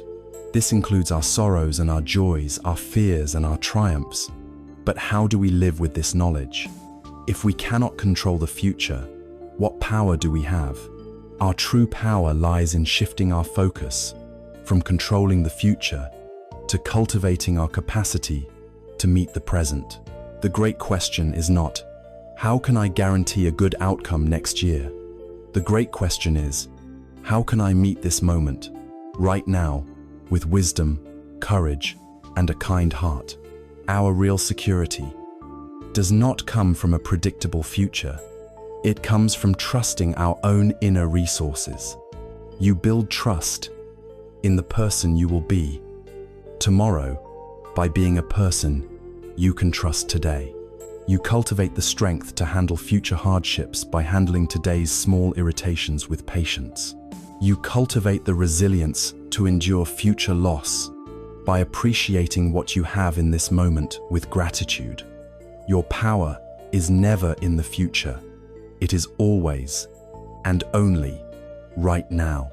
By focusing on the quality of our presence, our actions, and our intentions in this moment, we are building the only reliable foundation there is. We are becoming the kind of person who can handle whatever the uncharted map reveals. When we can do this, our entire relationship with uncertainty can transform. What once seemed like a threat can begin to feel like an adventure. If the map of your life were already completely filled in, with every event predetermined, what a dull and lifeless journey it would be. There would be no room for surprise, no possibility of grace, no thrill of discovery. It is the very fact that we do not know what is around the next bend in the river that makes life so vibrant and precious. Embracing uncertainty is embracing the freedom to not have all the answers. It is embracing the possibility that something more wonderful than you can currently imagine might be waiting for you. So, When the mind begins to spin its web of future anxiety, we can practice coming home to the present. You can try this right now. If a worried thought arises, gently shift your attention. Feel the solid ground beneath your feet. Notice 3 things you can see in the room around you, without any deep analysis, just noticing their color and shape. Now notice 2 things. You can hear perhaps the hum of a fan or a distant sound from outside. Now, bring your attention to one sensation in your body, the feeling of your hands, or the gentle rise and fall of your breath. In just a few seconds, you have pulled your awareness out of the imaginary, phantom world of the future and anchored it firmly in the tangible, undeniable reality of the present moment. And in this present moment, are you okay? In this exact second, are you safe? Almost always, the answer is yes. Here, now, is your only true refuge. We have journeyed through the ghost lands of the past and the phantom landscapes of the future, and at every turn, the path to peace has led us back here, to this one precious, present moment. But we are creatures of habit, and the currents of memory and anxiety are strong. How do we stay here? How do we anchor ourselves when the mind tries to pull us away? We need a tool, an anchor that is always with us, as reliable and as simple as life itself. This brings us to the very foundation of mindful practice, the most direct and powerful tool we have for living in the now, the anchor of the breath. We have journeyed through the ghostlands of the past and the phantom landscapes of the future. At every turn, on every treacherous path, we have discovered that the only true ground, the only place of safety and power, is right here, right now, in this singular, precious, present moment. But we are creatures of habit, and the gravitational pull of yesterday's regrets and tomorrow's anxieties is immense.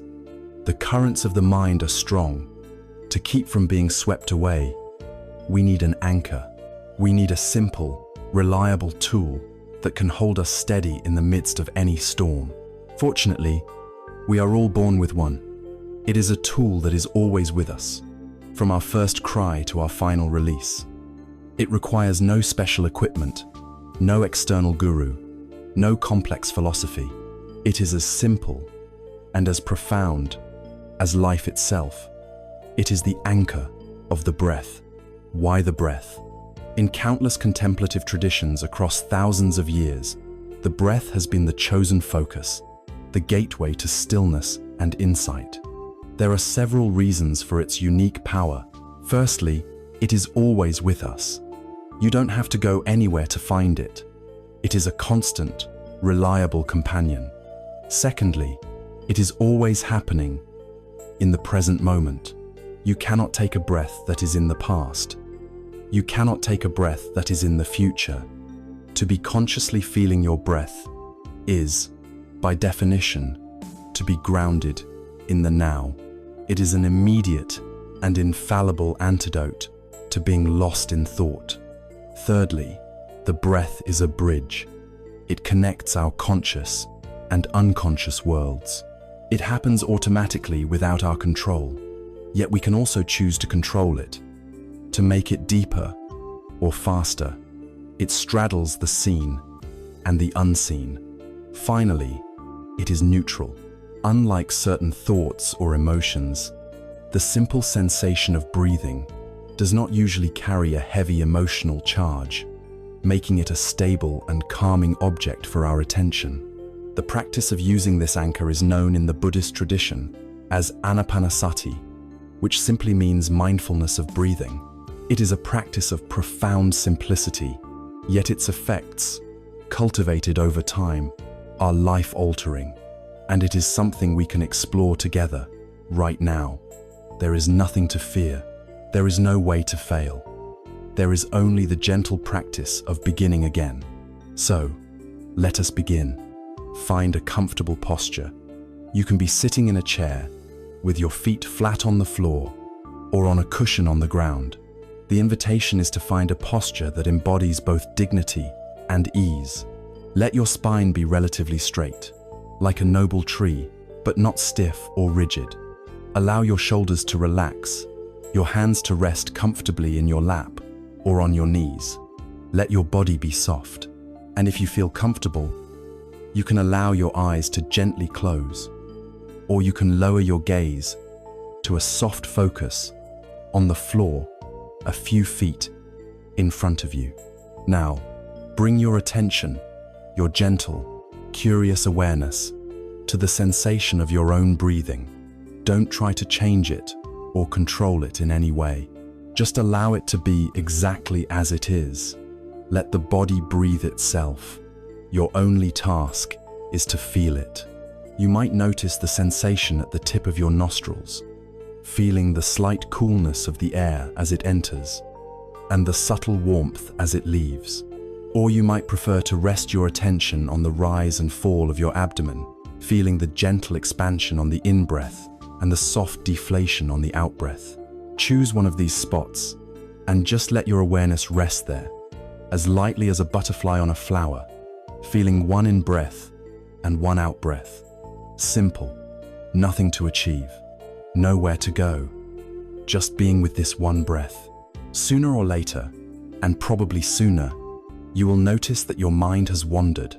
You may have drifted into planning your dinner, or replaying a conversation, or worrying about a problem. This is the moment that many beginners feel they have failed. But this is the most important moment of the practice. The arising of thought is not a failure. It is simply the nature of the mind. The true practice, the moment the muscle of mindfulness is actually strengthened, is the moment you realize you have been lost in thought. And in that moment of realizing, you do one simple, courageous, and compassionate thing.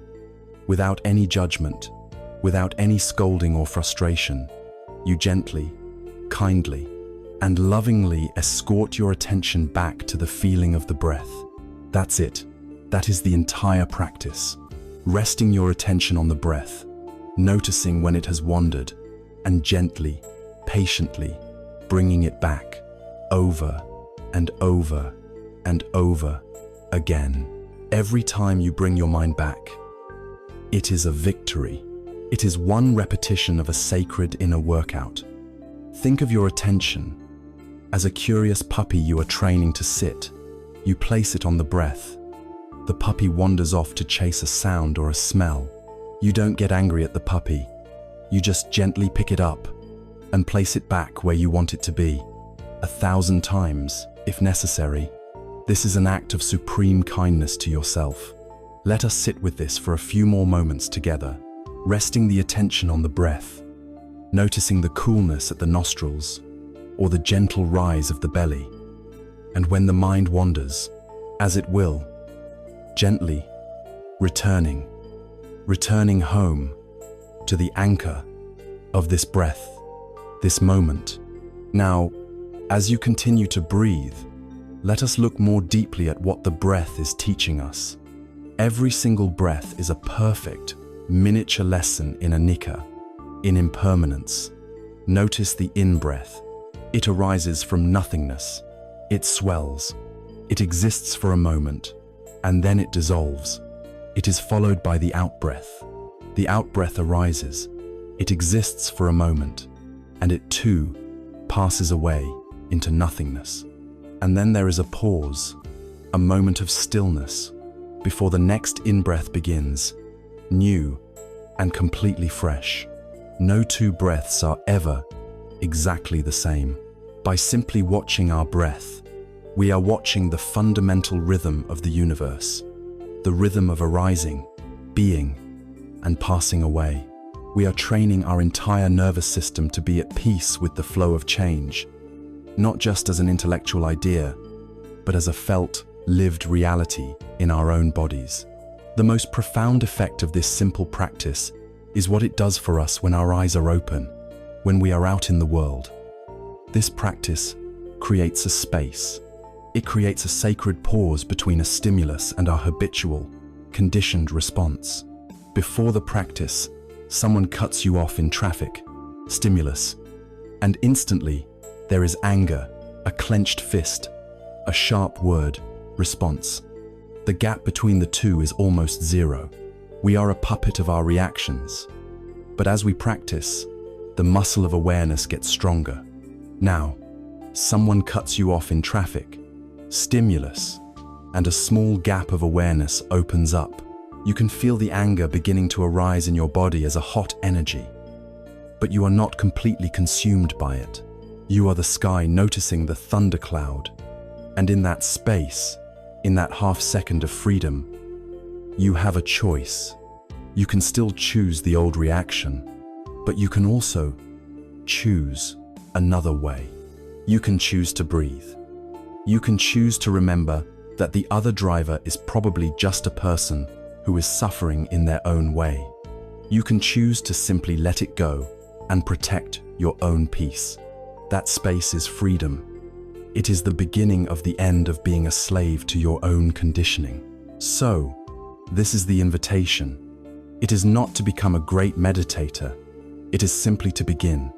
5 minutes a day, 3 minutes, even 1 minute of conscious breathing can change the texture of your day. See it not as another chore on your to-do list, but as a radical act of kindness to yourself. It is a gift of stillness in a world of noise. It is an anchor of peace in a world of chaos.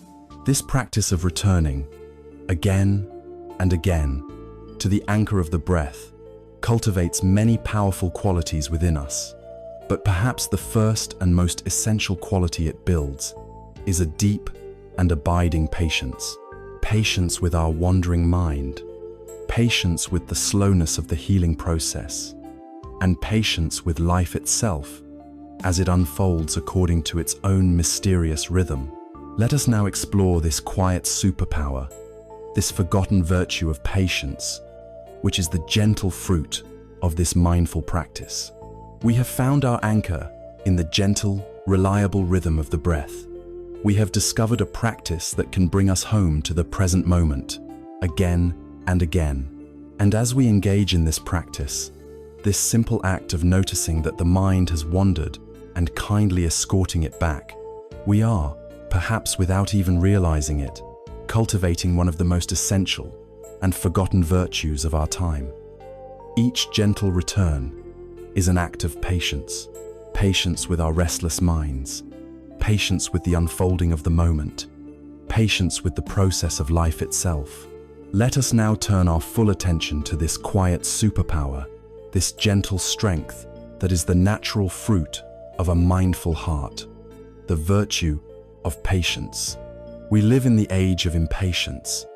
Our entire world is engineered for instant gratification. We have instant coffee, instant communication, on-demand entertainment, and next-day delivery.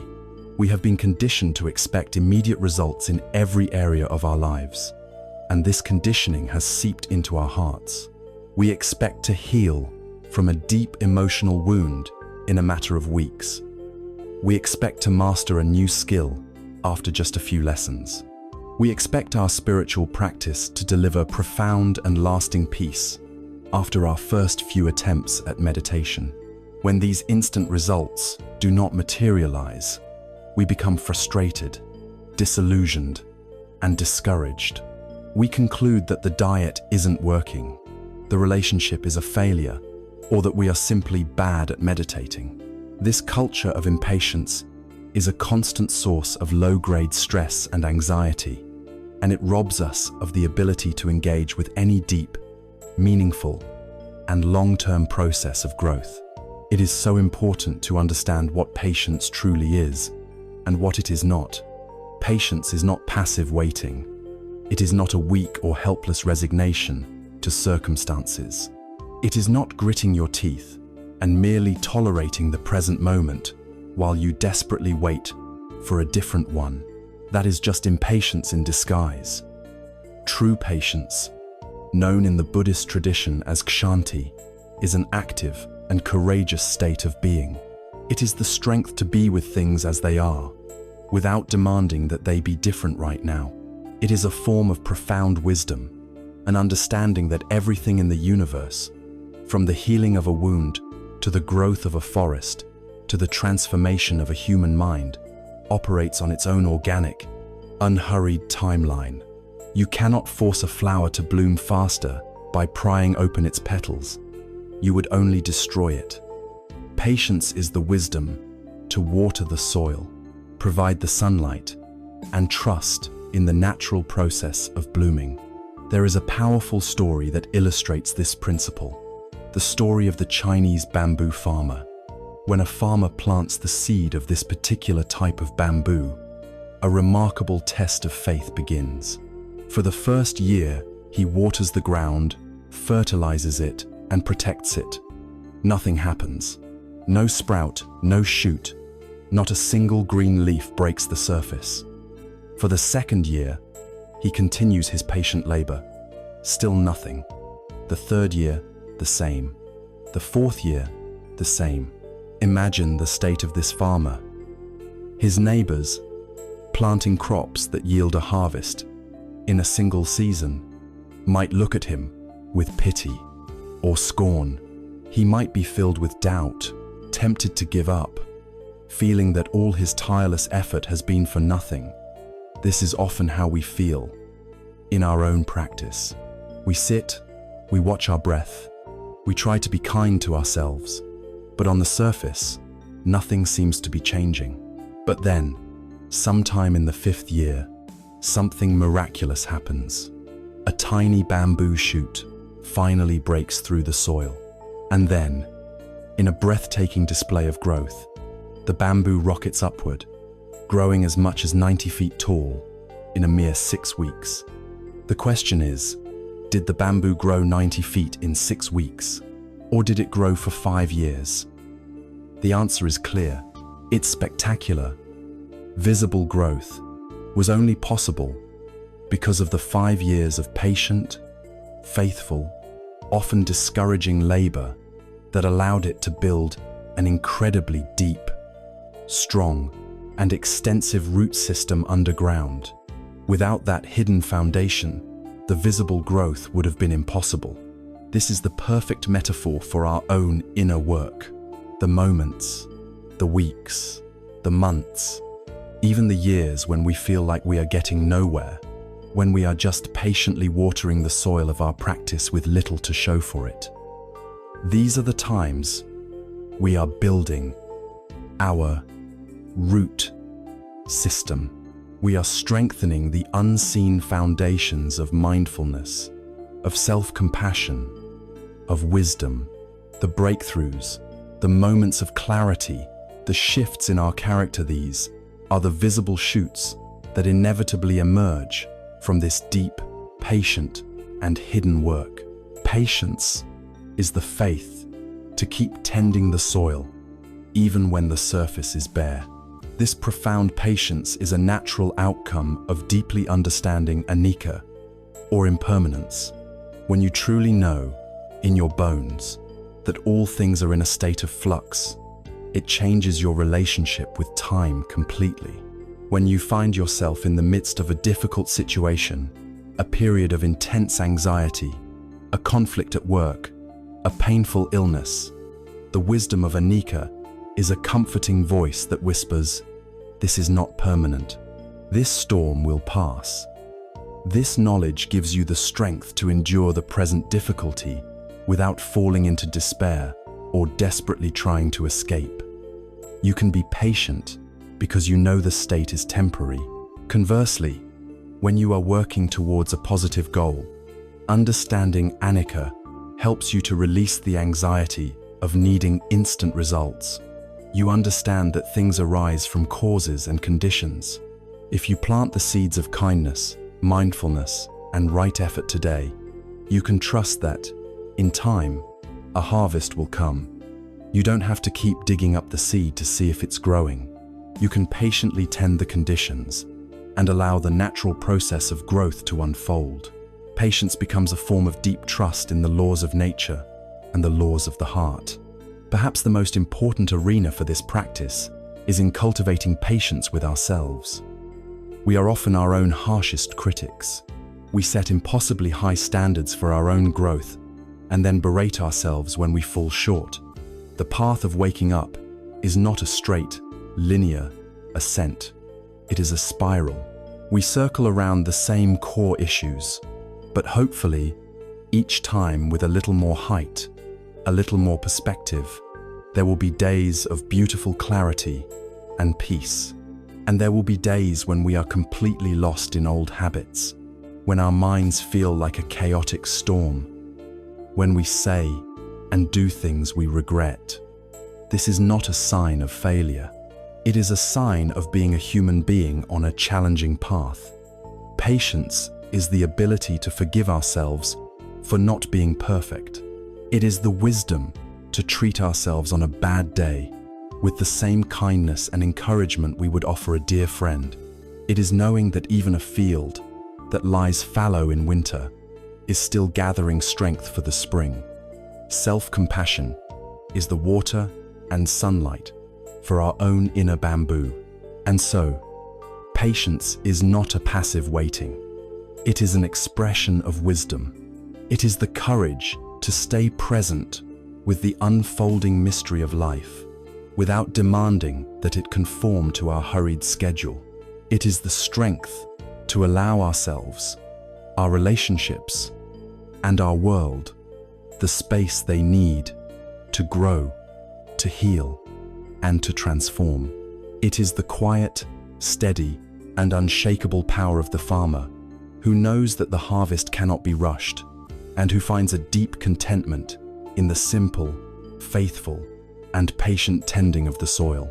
This patient, compassionate presence that we cultivate for ourselves, this willingness to give our own imperfect process the time and space it needs, naturally begins to change how we see everyone around us. The spaciousness and kindness we learn to offer ourselves, we can now begin to offer to the imperfect, unfolding processes of others.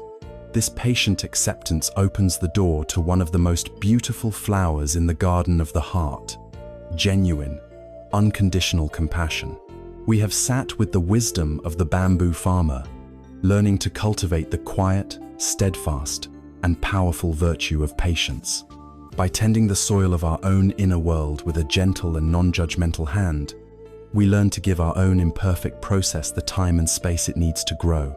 And a remarkable thing happens when we learn to offer this spacious, patient kindness to ourselves. The lens through which we view the entire world begins to change. The compassion we cultivate for our own restless mind and vulnerable heart naturally begins to extend outward.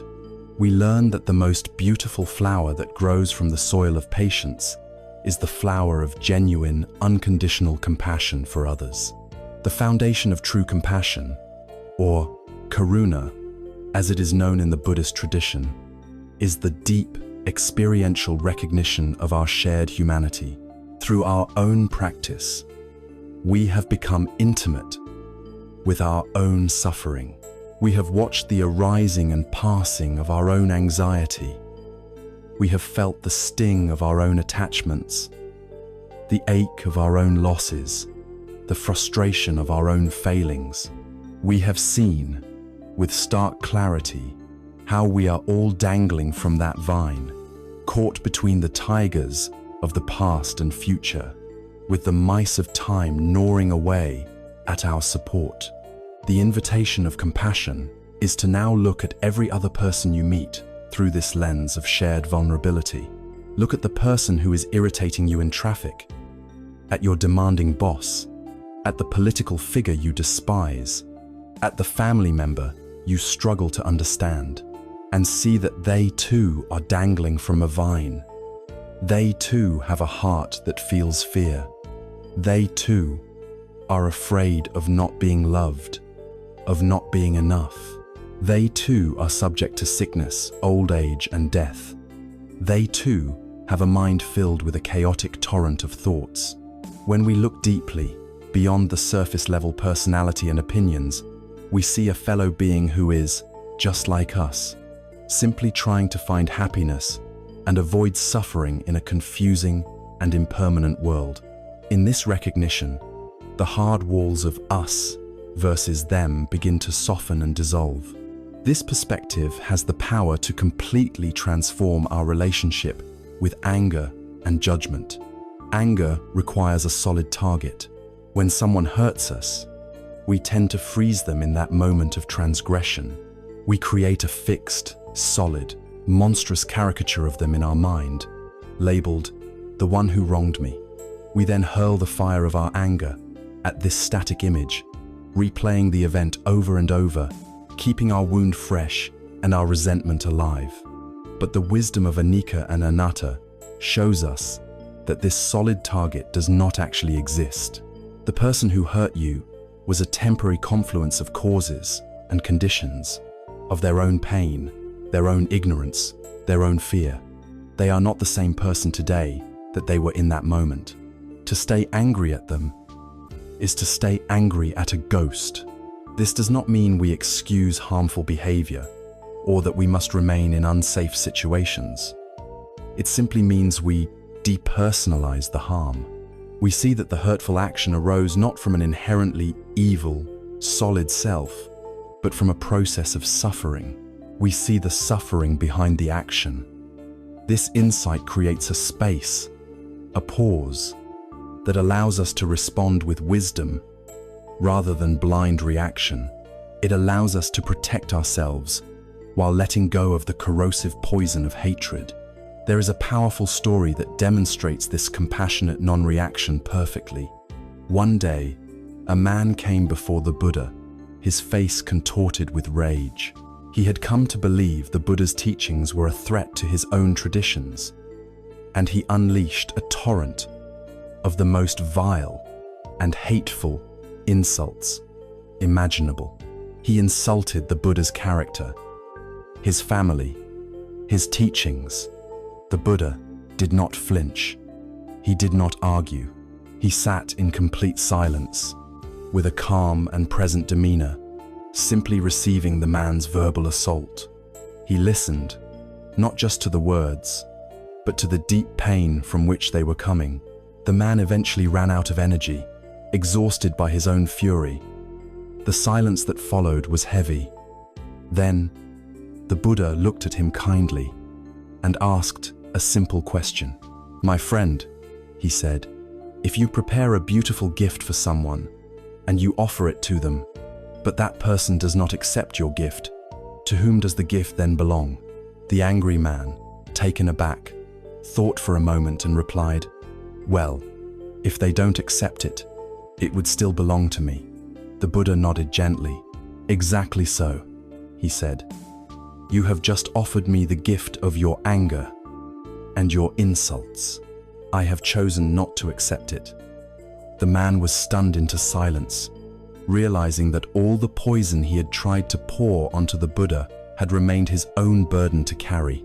The Buddha's compassionate refusal to participate in the cycle of anger was the greatest possible teaching, an act of kindness that showed the man the utter futility of his own hatred. This is the compassionate gaze. It is the ability to see the empty boat, to recognize that another person's anger and negativity is their gift to carry, not yours to receive. It is the wisdom to protect our own peace, while holding the other person in a space of non-judgmental awareness. This understanding also infuses our every encounter with a new sense of preciousness. Because we know that we are changing, that the other person is changing, and that the circumstances of our meeting are unique to this moment, every interaction becomes sacred. A brief chat with a cashier, a phone call to a parent, a hug from a child. These are not trivial events. They are unrepeatable moments in the cosmos. This realization inspires us to show up more fully, to be more present, to appreciate the simple gift of connection while it is here. One of the most powerful ways to put this compassion into action is through the practice of deep listening. Most of the time, when we think we are listening to another person, we are actually preparing our rebuttal, formulating our advice, judging their story through the filter of our own experience, or simply waiting for our turn to speak. Deep listening is the radical act of setting our own agenda aside completely. It is the practice of offering the totality of our attention to another human being, creating a safe and spacious container for them to express themselves without fear of judgment. It is listening not just to their words, but to the feelings behind the words. It is listening with our whole being. To offer someone this quality of pure, undistracted presence is one of the greatest gifts we can give. It is a way of saying, I see you, I hear you, you matter. It is the practice of love made manifest.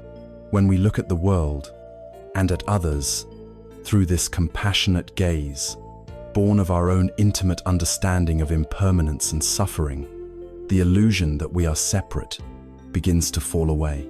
We see our own struggles reflected in the eyes of a stranger. We feel our own capacity for kindness and cruelty mirrored in the actions of those around us. This growing sense of deep connection, of no longer being an isolated, independent self battling against the world, leads us to the doorstep of one of the most profound and subtle insights in all of Buddhist thought. It is the idea that all phenomena, including ourselves, are fundamentally interconnected and are empty of any fixed, separate existence.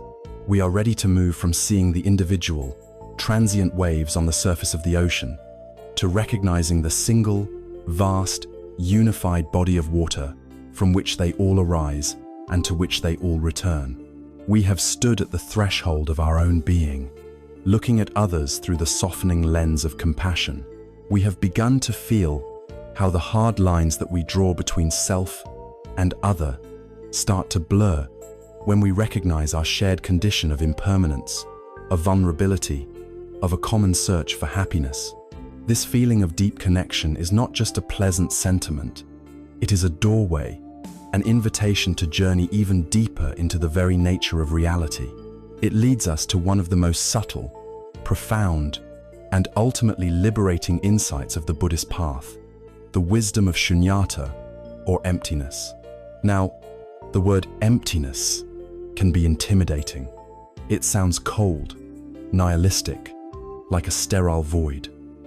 Our minds may imagine a great, black nothingness.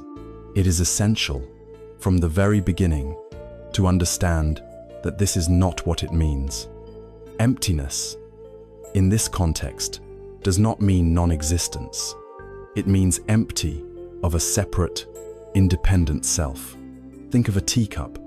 We can say, the cup is empty, but we mean it is empty of tea. It is still full of air. In the same way, the wisdom of shunyata teaches that all things are empty of a solid, standalone, isolated identity. Nothing exists on its own, from its own side, disconnected from everything else. To understand this, let us look deeply at something simple, like the sheet of paper these words were once written on, or the flower in a garden.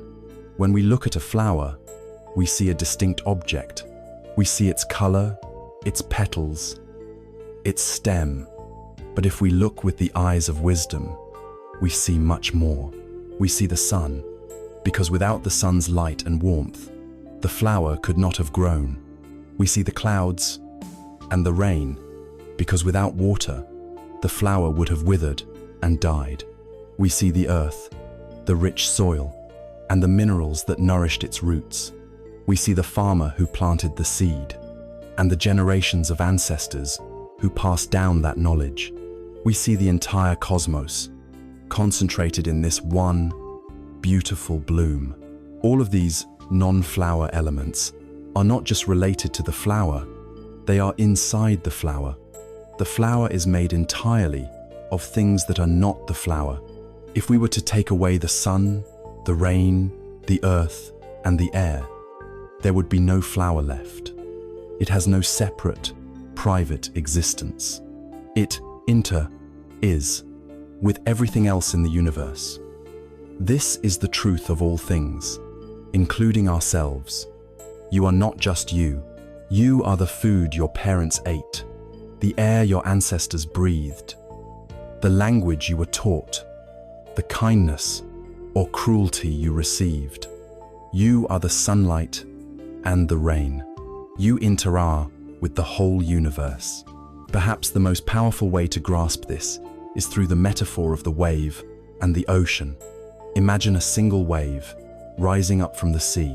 From its own limited perspective, it might feel like a distinct individual. It has a birth as it begins to swell. It has a life as it travels across the water, with a unique shape, height, and speed. It might feel a sense of pride in its size, or anxiety about the smaller waves around it. And it might look towards the shore with terror, seeing the crash upon the sand as its death, its complete annihilation. This is the perspective of the separate self, the ego.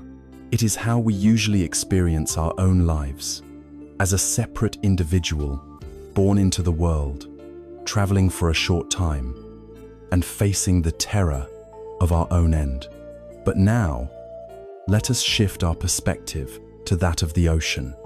From the ocean's point of view, the wave is not a separate entity at all. The wave is simply the ocean itself, rising up and expressing itself in a temporary form. The wave is made of nothing but water. It was never truly separate from the ocean. Its birth was not a true birth, but just a change in form. And its death, its crash upon the shore, is not a true death. The water is not annihilated. It simply returns to the vast, formless body of the ocean, ready to arise again as a new wave, or a cloud, or the rain. The wave's fundamental nature, its waterness, was never born and will never die. We are that wave. We have a name, a body, a personality, a unique life story. We feel intensely separate, but our fundamental nature, our waterness, is the vast, undivided consciousness of life itself. Our birth is simply the great ocean of being, rising into this temporary form. Our death is simply this form subsiding back into the whole. Our essence, our true nature, is as indestructible and as vast as the ocean itself. When we understand this, not just as an idea, but as a felt reality, the fear of death begins to lose its terrifying grip. We understand that we are not a fragile thing that will be extinguished, but a temporary expression of something eternal and whole. This profound realization is the ultimate antidote to our deepest existential fear, the fear of being alone. So much of our human suffering comes from the feeling of being a small, isolated, fragile ego, adrift in a cold and indifferent universe. We feel separate from nature, separate from each other, cut off and alienated. This feeling of separation is a delusion. It is the illusion of the wave that has forgotten. It is the ocean. The wisdom of Shunyata reveals that you are not separate from anything. You are not in the universe. You are the universe, experiencing itself for a short time as you. The boundary between you and the tree outside your window is a mental construct. The air in your lungs was just, a moment ago, the outside air. The atoms in your body were forged in the hearts of distant, ancient stars. You are not separate from the stars. This is not just a comforting philosophy. It can be a direct experience. It is what poets and mystics of all traditions have tried to describe. It is the moment when the sense of a separate I dissolves, and there is a feeling of boundless, peaceful unity with everything. It is the feeling of coming home, not to a place, but to the very fabric of being. It is the end of loneliness.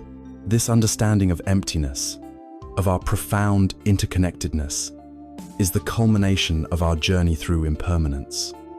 We started by seeing that things change. We then saw that because things change, there can be no permanent, solid self. And now we see that because there is no permanent, solid self, we are not separate from anything.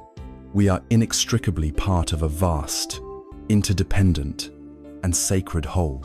To see that we are not a separate wave, but a manifestation of the entire ocean, changes everything. It dissolves our deepest fears of annihilation and alienation. But this is not just a beautiful idea to sit and contemplate in a quiet room. This profound realization of interconnectedness has radical, world-changing implications for how we live our lives, for how we act in the world, for how we treat one another. If we are all part of the same ocean, then to pollute the water anywhere is to pollute the water everywhere.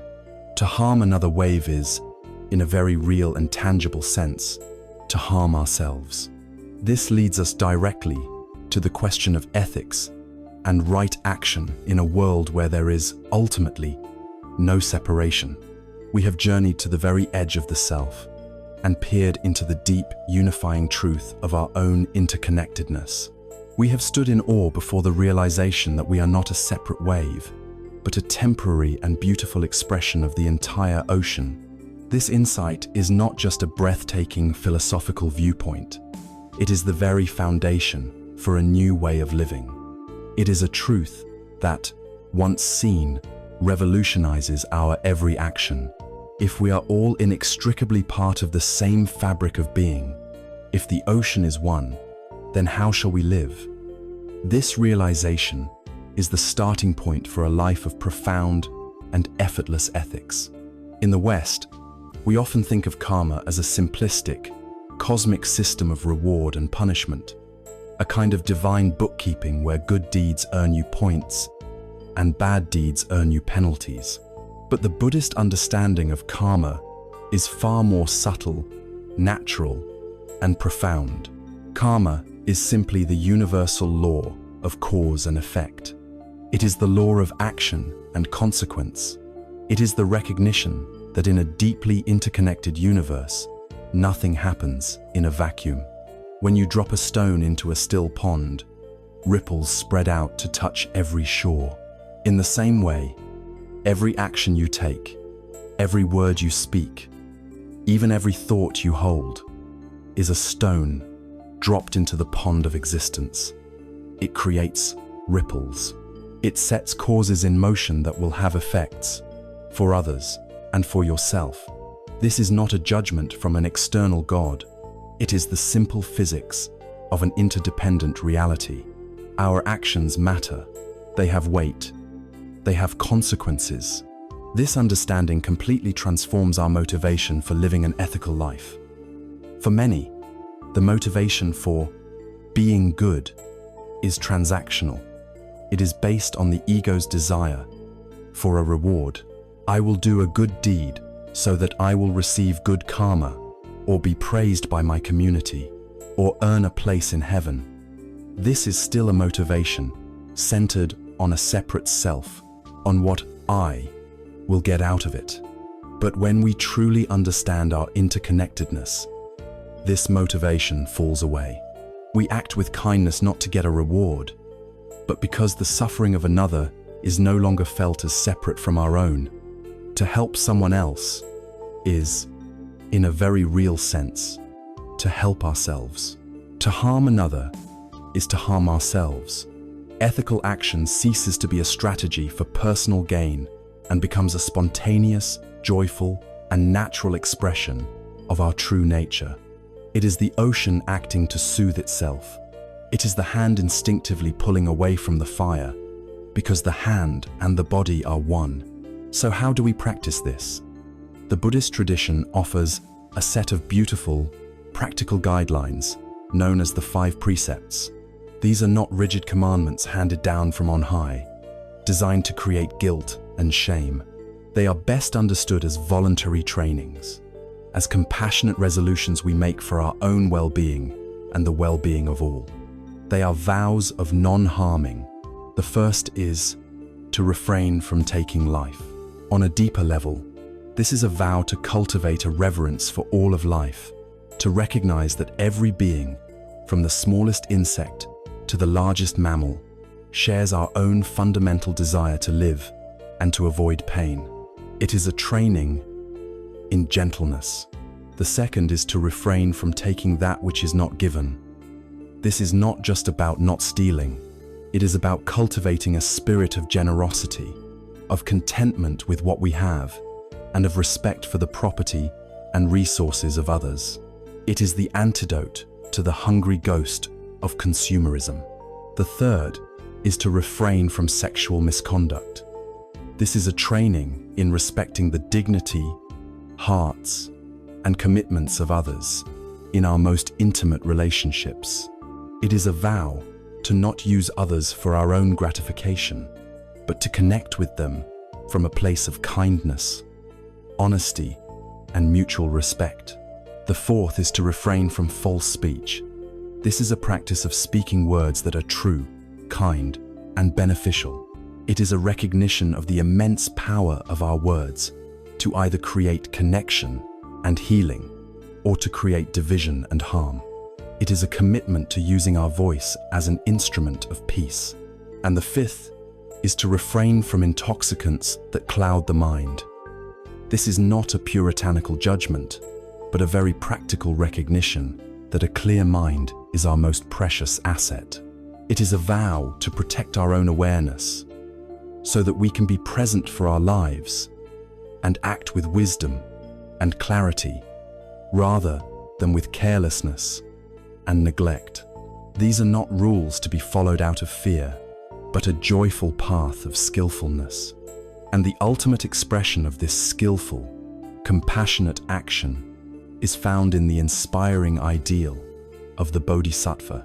A Bodhisattva is a being who has dedicated their entire existence to wisdom and compassion, so much so that they stand at the very threshold of nirvana, the final and complete liberation from all suffering.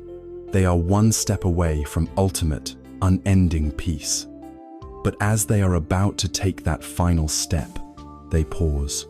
They hear the cries of the suffering world still behind them, the cries of all beings still caught in the cycles of fear, hatred, and ignorance. And out of a love so immense it is unimaginable, they make a vow. They choose to turn back. They willingly postpone their own final peace and re-enter the world of birth and death, vowing to stay until every last being, down to the last blade of grass, has been brought to enlightenment. The actions of the Bodhisattva are the perfect embodiment of action without attachment. They work tirelessly for the benefit of others, not for any personal gain, not for praise, not for good karma. Their actions are a pure, spontaneous, and radiant outflow of their wisdom and compassion. Like the sun shines not because it wants a reward, but because shining is its very nature. They are the perfect expression of a mind that has fully realized its non-separation from all that is. We can bring this heroic ideal into our own lives in a very simple way. It is the practice of doing the right thing, simply because it is the right thing to do, and then letting go of the results. You offer help to a friend, not because you want them to be indebted to you, but simply because they need help. You speak a difficult truth with kindness, not because you need to win the argument, but because the truth needs to be spoken. You work with integrity, not just because you fear getting caught, but because it aligns with your own heart. And then, you release your attachment to the outcome. Perhaps your help is not appreciated. Perhaps your kind words are rejected. It doesn't matter. The quality and integrity of your action was its own reward. This is the quality of equanimity, or upekkha. It protects us from burnout, from cynicism, and from the frustration that comes when the world does not conform to our expectations. It allows us to act with immense love and immense freedom.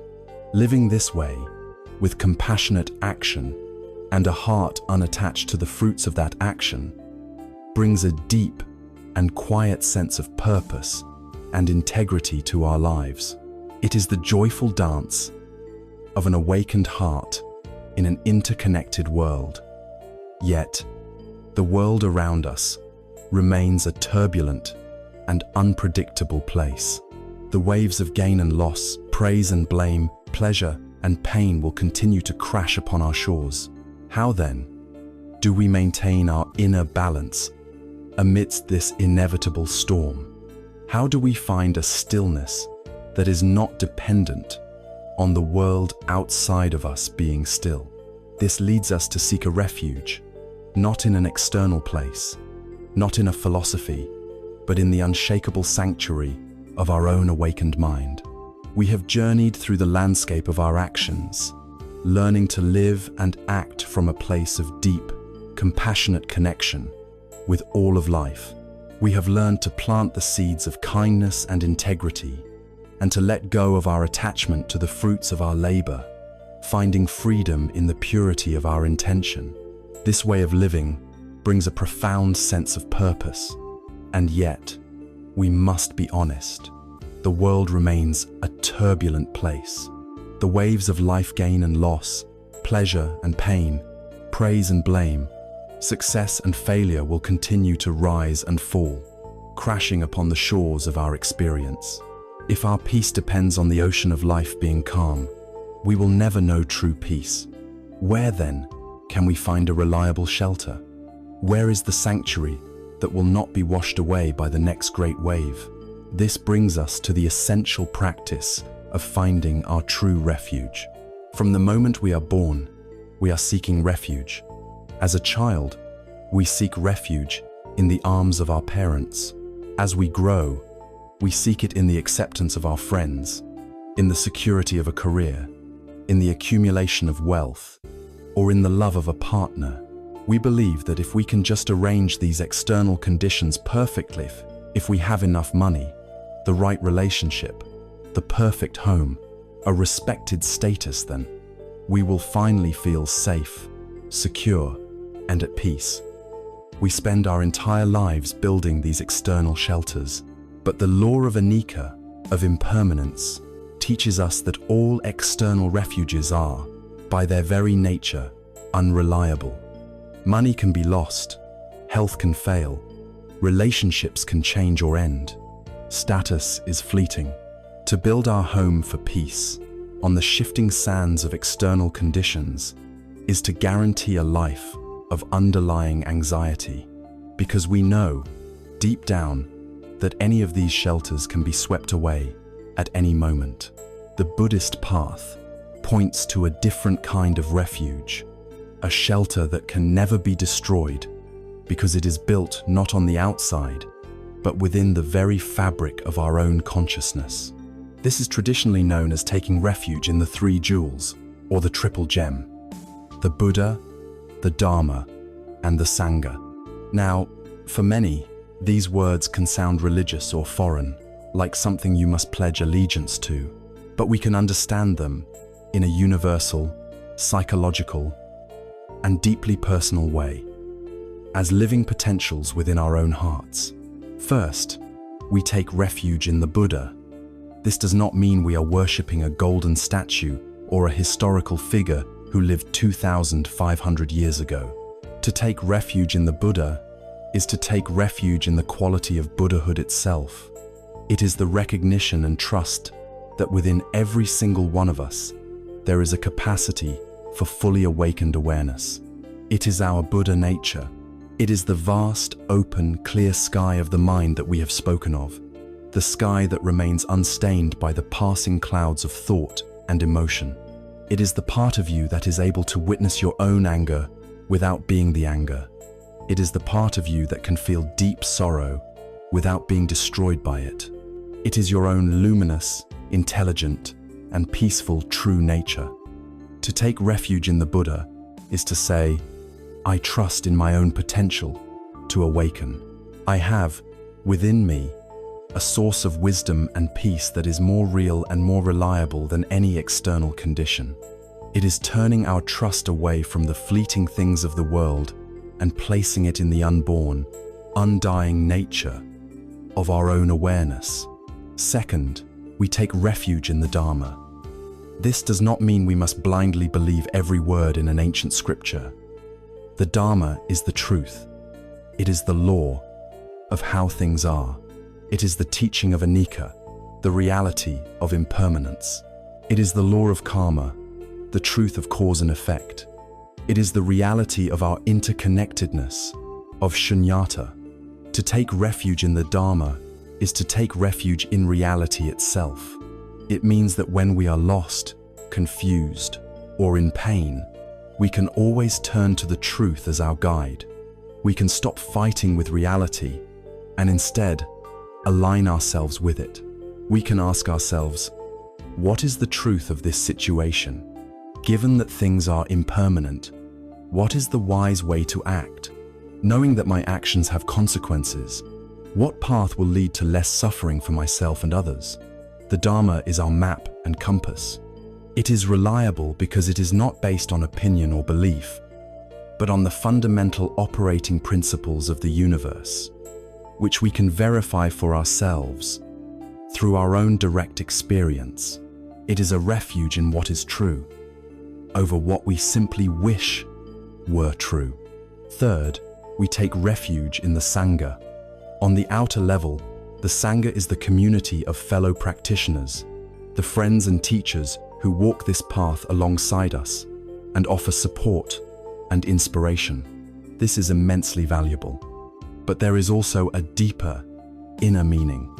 To take refuge in the inner Sangha is to trust in the community of our own wholesome mental states. It is the recognition that every time we choose to be mindful, we are strengthening our mindfulness. Every time we choose kindness, our capacity for kindness grows. Every act of patience, of generosity, of compassion joins a community of wholesome qualities within our own heart. These qualities then become our allies. They support each other. When anger arises, the quality of mindfulness is there to recognize it, and the quality of patience is there to give us space, and the quality of compassion is there to soften our response. We take refuge in the growing fellowship of our own best selves, our own inner council of wise and kind advisors. Imagine your mind as a deep lake. The events of the world, gain and loss, praise and blame like the wind. When the wind blows, the surface of the lake becomes choppy, agitated, and the agitation on the surface kicks up the mud and sediment from the bottom, making the entire lake murky, cloudy, and opaque. When our mind is like this, we cannot see clearly. We are lost in confusion and reactivity. The practice of taking refuge is the practice of letting the sediment settle. We cannot stop the winds of life from blowing, but we can learn to cultivate an inner stillness that allows the mud of our reactive thoughts and emotions to slowly drift back down to the bottom. As the sediment settles, the water of the mind becomes clear, and when the water is clear, it perfectly reflects the vast, blue, unchanging sky above. It realizes its own true nature. This inner stillness, this clarity, is our true refuge. It is like finding the eye of a hurricane.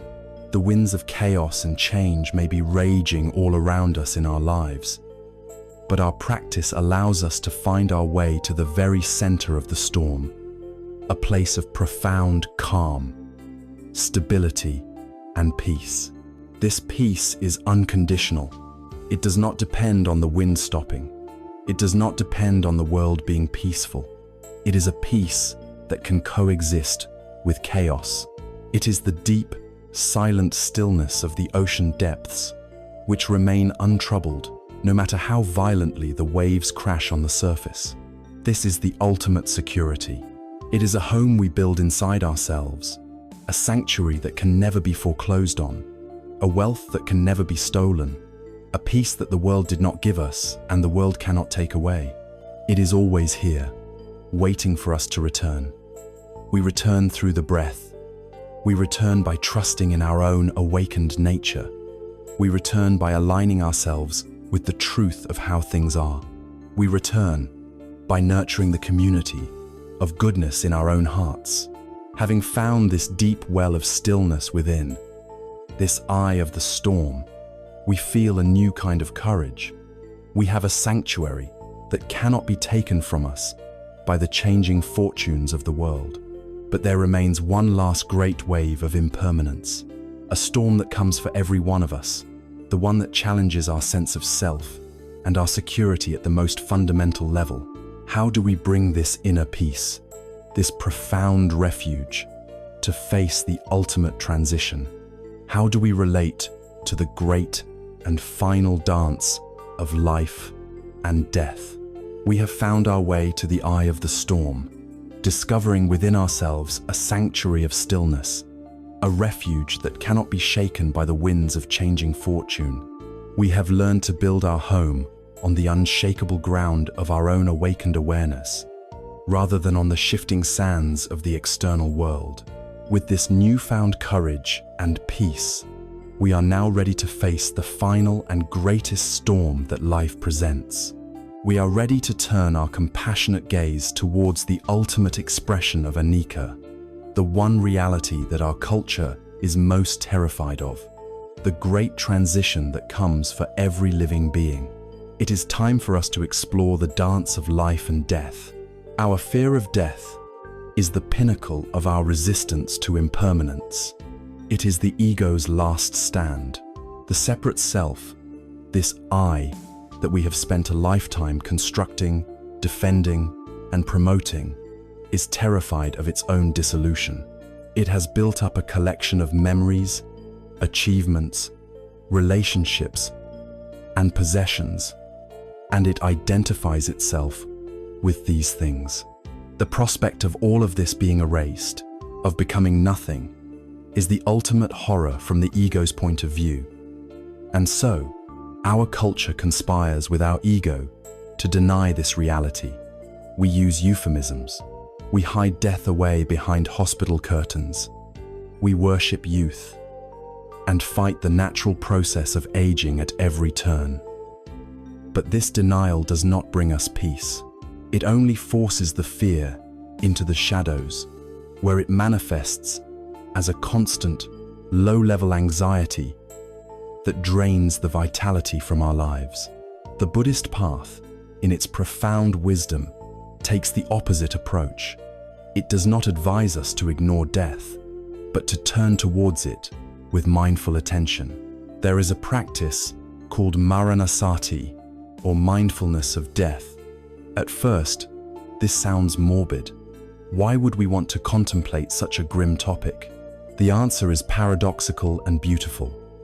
We contemplate death, not to become fascinated with dying, but to learn how to live.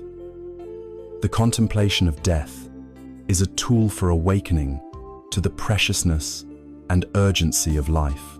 The practice is simple. It is to hold two truths in your mind. First, that death is absolutely certain. It is not a possibility. It is an inevitability for every one of us. Second, the time of our death is completely uncertain. It could be in 50 years, or it could be today. We do not know. When we allow these two truths to really sink in, they act like a flash of lightning that illuminates our entire life.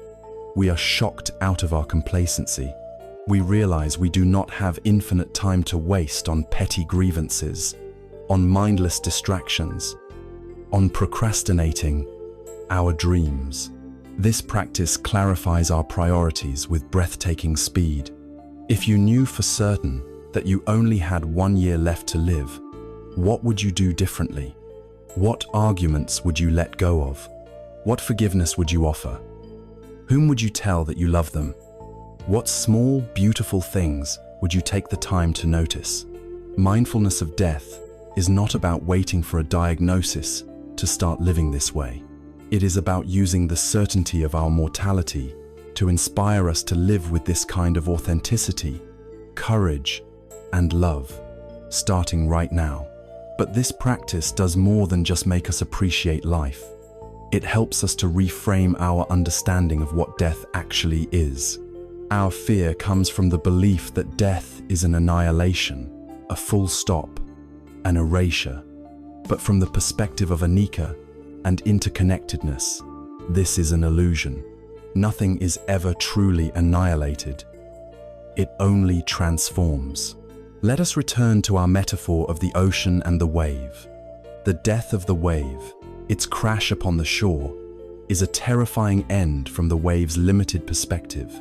But from the ocean's perspective, nothing has been lost.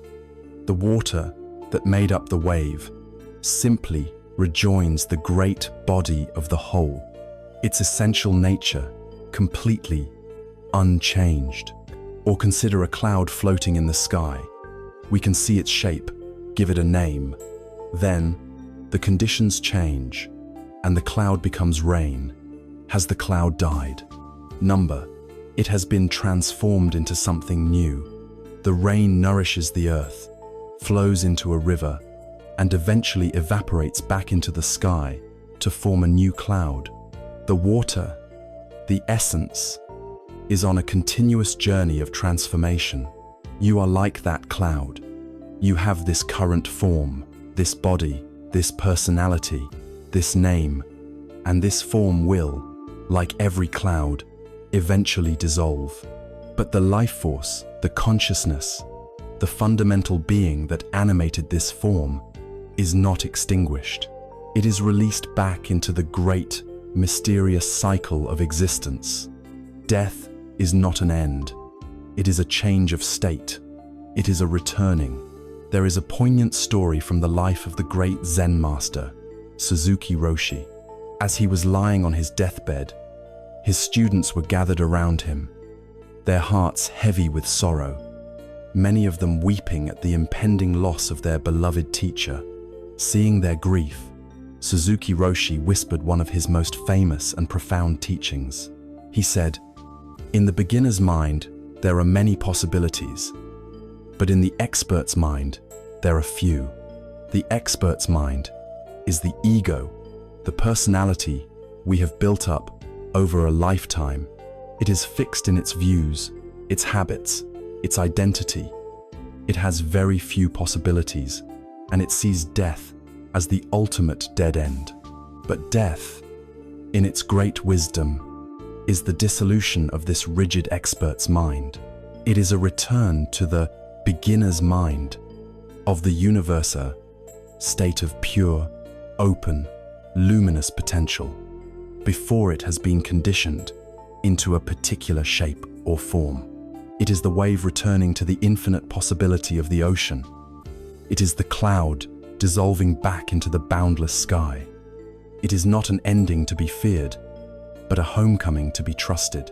When we can begin to hold death in this way, not as an enemy, but as a natural and sacred part of the dance of life, the fear that has haunted us begins to loosen its grip. And the release from this deepest of all fears is the ultimate liberation. When we are no longer fundamentally terrified of our own end, we can live with a new and astonishing courage. We can afford to love with our whole hearts, because we are no longer terrified of the pain of the ultimate loss. We can afford to stand up for what is right, to speak our truth, to live authentically, because we are no longer playing it safe, trying to protect a fragile ego from a fate that will come anyway. The fear of death often makes us grasping and selfish. We try to accumulate wealth, status, and experiences as a buffer against our own insignificance. When that fear dissolves, a natural generosity and open-handedness can emerge. We can hold our lives, our relationships, and our possessions with a lighter touch. We can enjoy them fully, as precious gifts on a temporary loan, and we can be ready to let them go with grace when the time comes. We finally understand that security is not found in holding on tighter, but in learning to let go. By seeing death not as a terrifying cliff edge, but as a gentle, sloping shore that leads us back into the ocean of being.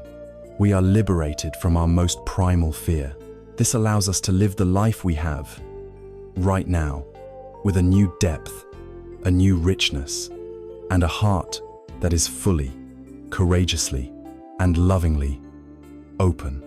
We have now journeyed through the great themes of our existence, sir.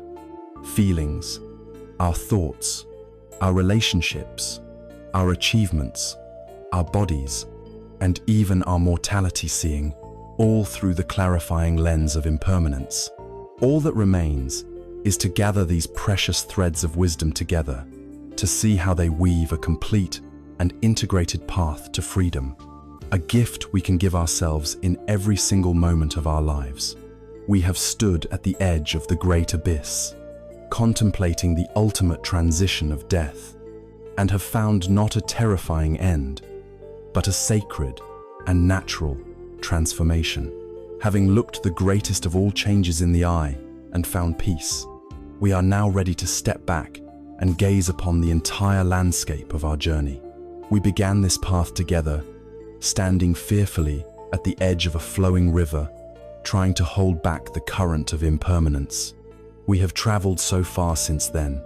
We have come to see that the very law we once perceived as a threat to our happiness is, in fact, the secret to our liberation. This final part of our exploration is about gathering the threads of our understanding into a single luminous tapestry. It is about fully unwrapping and embracing the profound, life-altering gift of impermanence. Let us briefly trace the path we have walked. We began by listening to the whisper of Anicca in all things. From a cooling cup of tea to an eroding mountain, we then turned inward to the turbulent weather of our emotions and discovered that we are not the storm, but the vast, peaceful sky that holds it. We walked through the living garden of our relationships, learning to tend them with love while releasing our need to possess them. We visited the glittering sandcastles of success and failure and learned to find joy in the act of building, not in the desperate hope that they might last forever. We held the empty bowl of materialism and found a greater wealth in needing less. We journeyed into the most intimate territory of all, the borrowed temple of our own body, learning to care for it with gratitude rather than fighting its natural journey through time. This led us to question the very resident of that temple, the I we hold so dear. On the deck of the ship of Theseus, we discovered that this self is not a solid thing, but a flowing, changing process. We sat by the lakeside of our mind and watched the empty boats of our thoughts drift by. Realizing we did not have to climb aboard, we found the courage to taste the single, sweet strawberry of present moment joy. Even in the face of life's precarity, we learned the art of grieving with an open heart and of setting down the heavy stones of the past. We stood before the uncharted map of the future and found peace, not in knowing, but in trusting our ability to meet the unknown. We found our anchor in the breath, our strength in patience, and our connection to others through the gaze of compassion. We saw that we are not separate waves, but the entire ocean in motion, and that this truth calls us to a life of skillful, ethical action. And finally, we faced the great wave of our own mortality and saw it not as an end, but as a return home.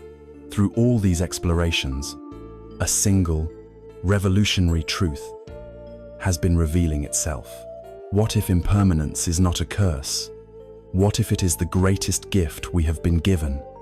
Consider this.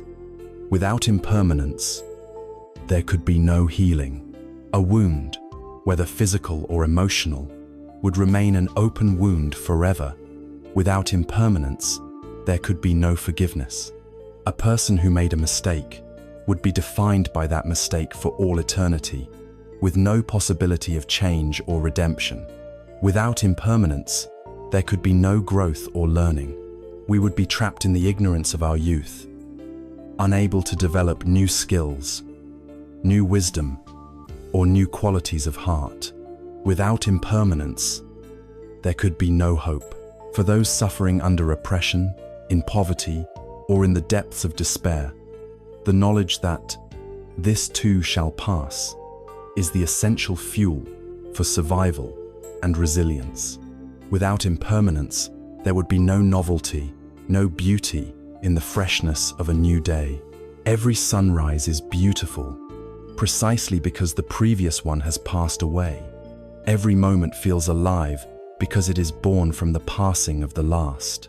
A world that was permanent would be a true hell. It would be a static, frozen, unchanging museum where no new life could arise, no healing could occur, and no freedom could be found. Impermanence is the engine of renewal. It is the very law that makes life. Life, it is the gift of a clean slate in every single moment. So how do we live in a way that honors this gift? The perfect metaphor for this skillful way of life is the surfer. Imagine the ocean of life in all its power and unpredictability. Its waves, the circumstances of our lives, are going to come. We cannot stop them. A person who doesn't understand the nature of the ocean fights the waves. They stand rigidly, trying to resist the power of the water. They are immediately knocked over, tossed and turned, swallowing salt water, becoming exhausted and terrified. This is a life lived in resistance to Anicca. It is a losing battle, and it is full of suffering. The surfer, however, has a different relationship with the ocean. The surfer does not try to control the waves. They know that is impossible. Instead, the surfer cultivates a deep respect for the ocean's power. They spend time simply watching, learning its rhythms, its patterns. The surfer's primary tool is their surfboard, which is our practice of mindfulness, and their primary skill is balance, which is our wisdom. When a great wave comes, the surfer does not brace against it. They turn their board, paddle with skillful effort, and align themselves with the immense energy of the wave. And then they rise. To watch a surfer is to watch a master of impermanence. It is a dynamic, joyful, and breathtaking dance. The surfer is not passive. They are intensely alert, focused, and engaged, making constant, subtle adjustments to stay in harmony with the changing face of the wave. They are fully alive in the present moment, because that is the only place one can possibly ride a wave. This is our path. We cannot control the waves of gain and loss, of sickness and health, of joy and sorrow, but we can, through our practice, learn to surf them. We can learn to ride the powerful energy of life with skill, with balance, and even with a sense of exhilaration. This is the ultimate meaning of acceptance. Acceptance of impermanence is not a pessimistic resignation. It is not a grim, joyless submission to fate. It is the exact opposite. It is the courageous, vibrant, and wholehearted yes to life as it is.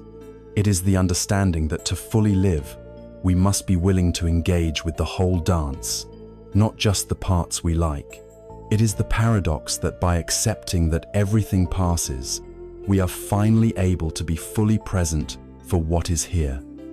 We taste the strawberry more sweetly because we know it is fleeting.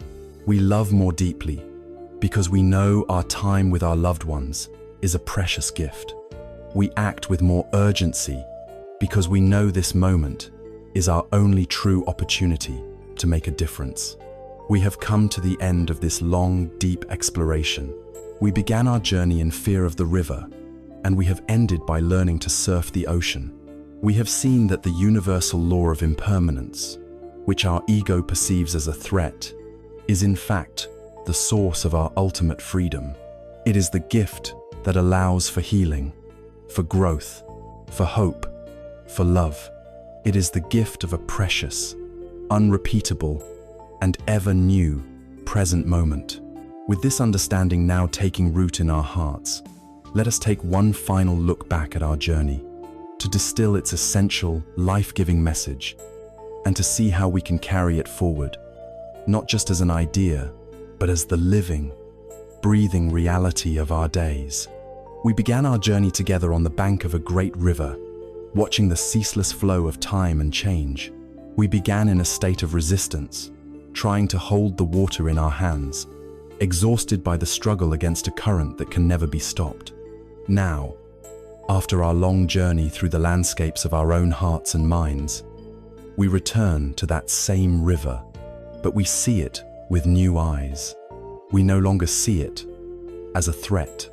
We see it as the very pulse of life itself. We have learned that wisdom is not found in building a dam, but in learning to swim, to float, to dance with the current. The core of all that we have explored is a simple, yet world-changing truth. The peace we so desperately seek is not found by forcing the world and the people in it to become permanent, stable, and predictable. That is a battle we can never win. True and lasting peace is found by cultivating a heart that is open, resilient, and spacious enough to be with life as it truly is. A beautiful, mysterious, and constant dance of arising and passing away. Impermanence is not a problem to be solved. It is the very nature of the music to which we are invited to dance. The anxiety that haunts our modern world is the sound of a soul that is trying to dance to a different song than the one the universe is playing. The path to peace is simply to stop, to listen deeply, and to learn the steps to the music that is already playing. The joy you seek is not hidden in some distant, future moment when all your problems are solved. It is here, now, in the taste of this strawberry, in the feeling of this breath, in the precious, fleeting beauty of this very moment. You do not need to become someone else to find this peace. You do not need to retreat from the world. You have everything you need already. You have the anchor of your breath, a refuge that is available to you in every moment, waiting to bring you home. You have the sky of your own awareness, a boundless space of peace that can hold any storm. You have a heart that is capable of profound compassion for yourself and for all beings who share this transient journey with you. So, let this be the final invitation. When you feel lost in the ghosts of the past or the phantoms of the future, simply come back. Come back to the feeling of your feet on the earth. Come back to the simple, miraculous sensation of your own breathing. The river is flowing, as it always will, but you no longer need to be afraid. You can rest now. You can trust the flow. The peace you are searching for is not somewhere out there. It is right here.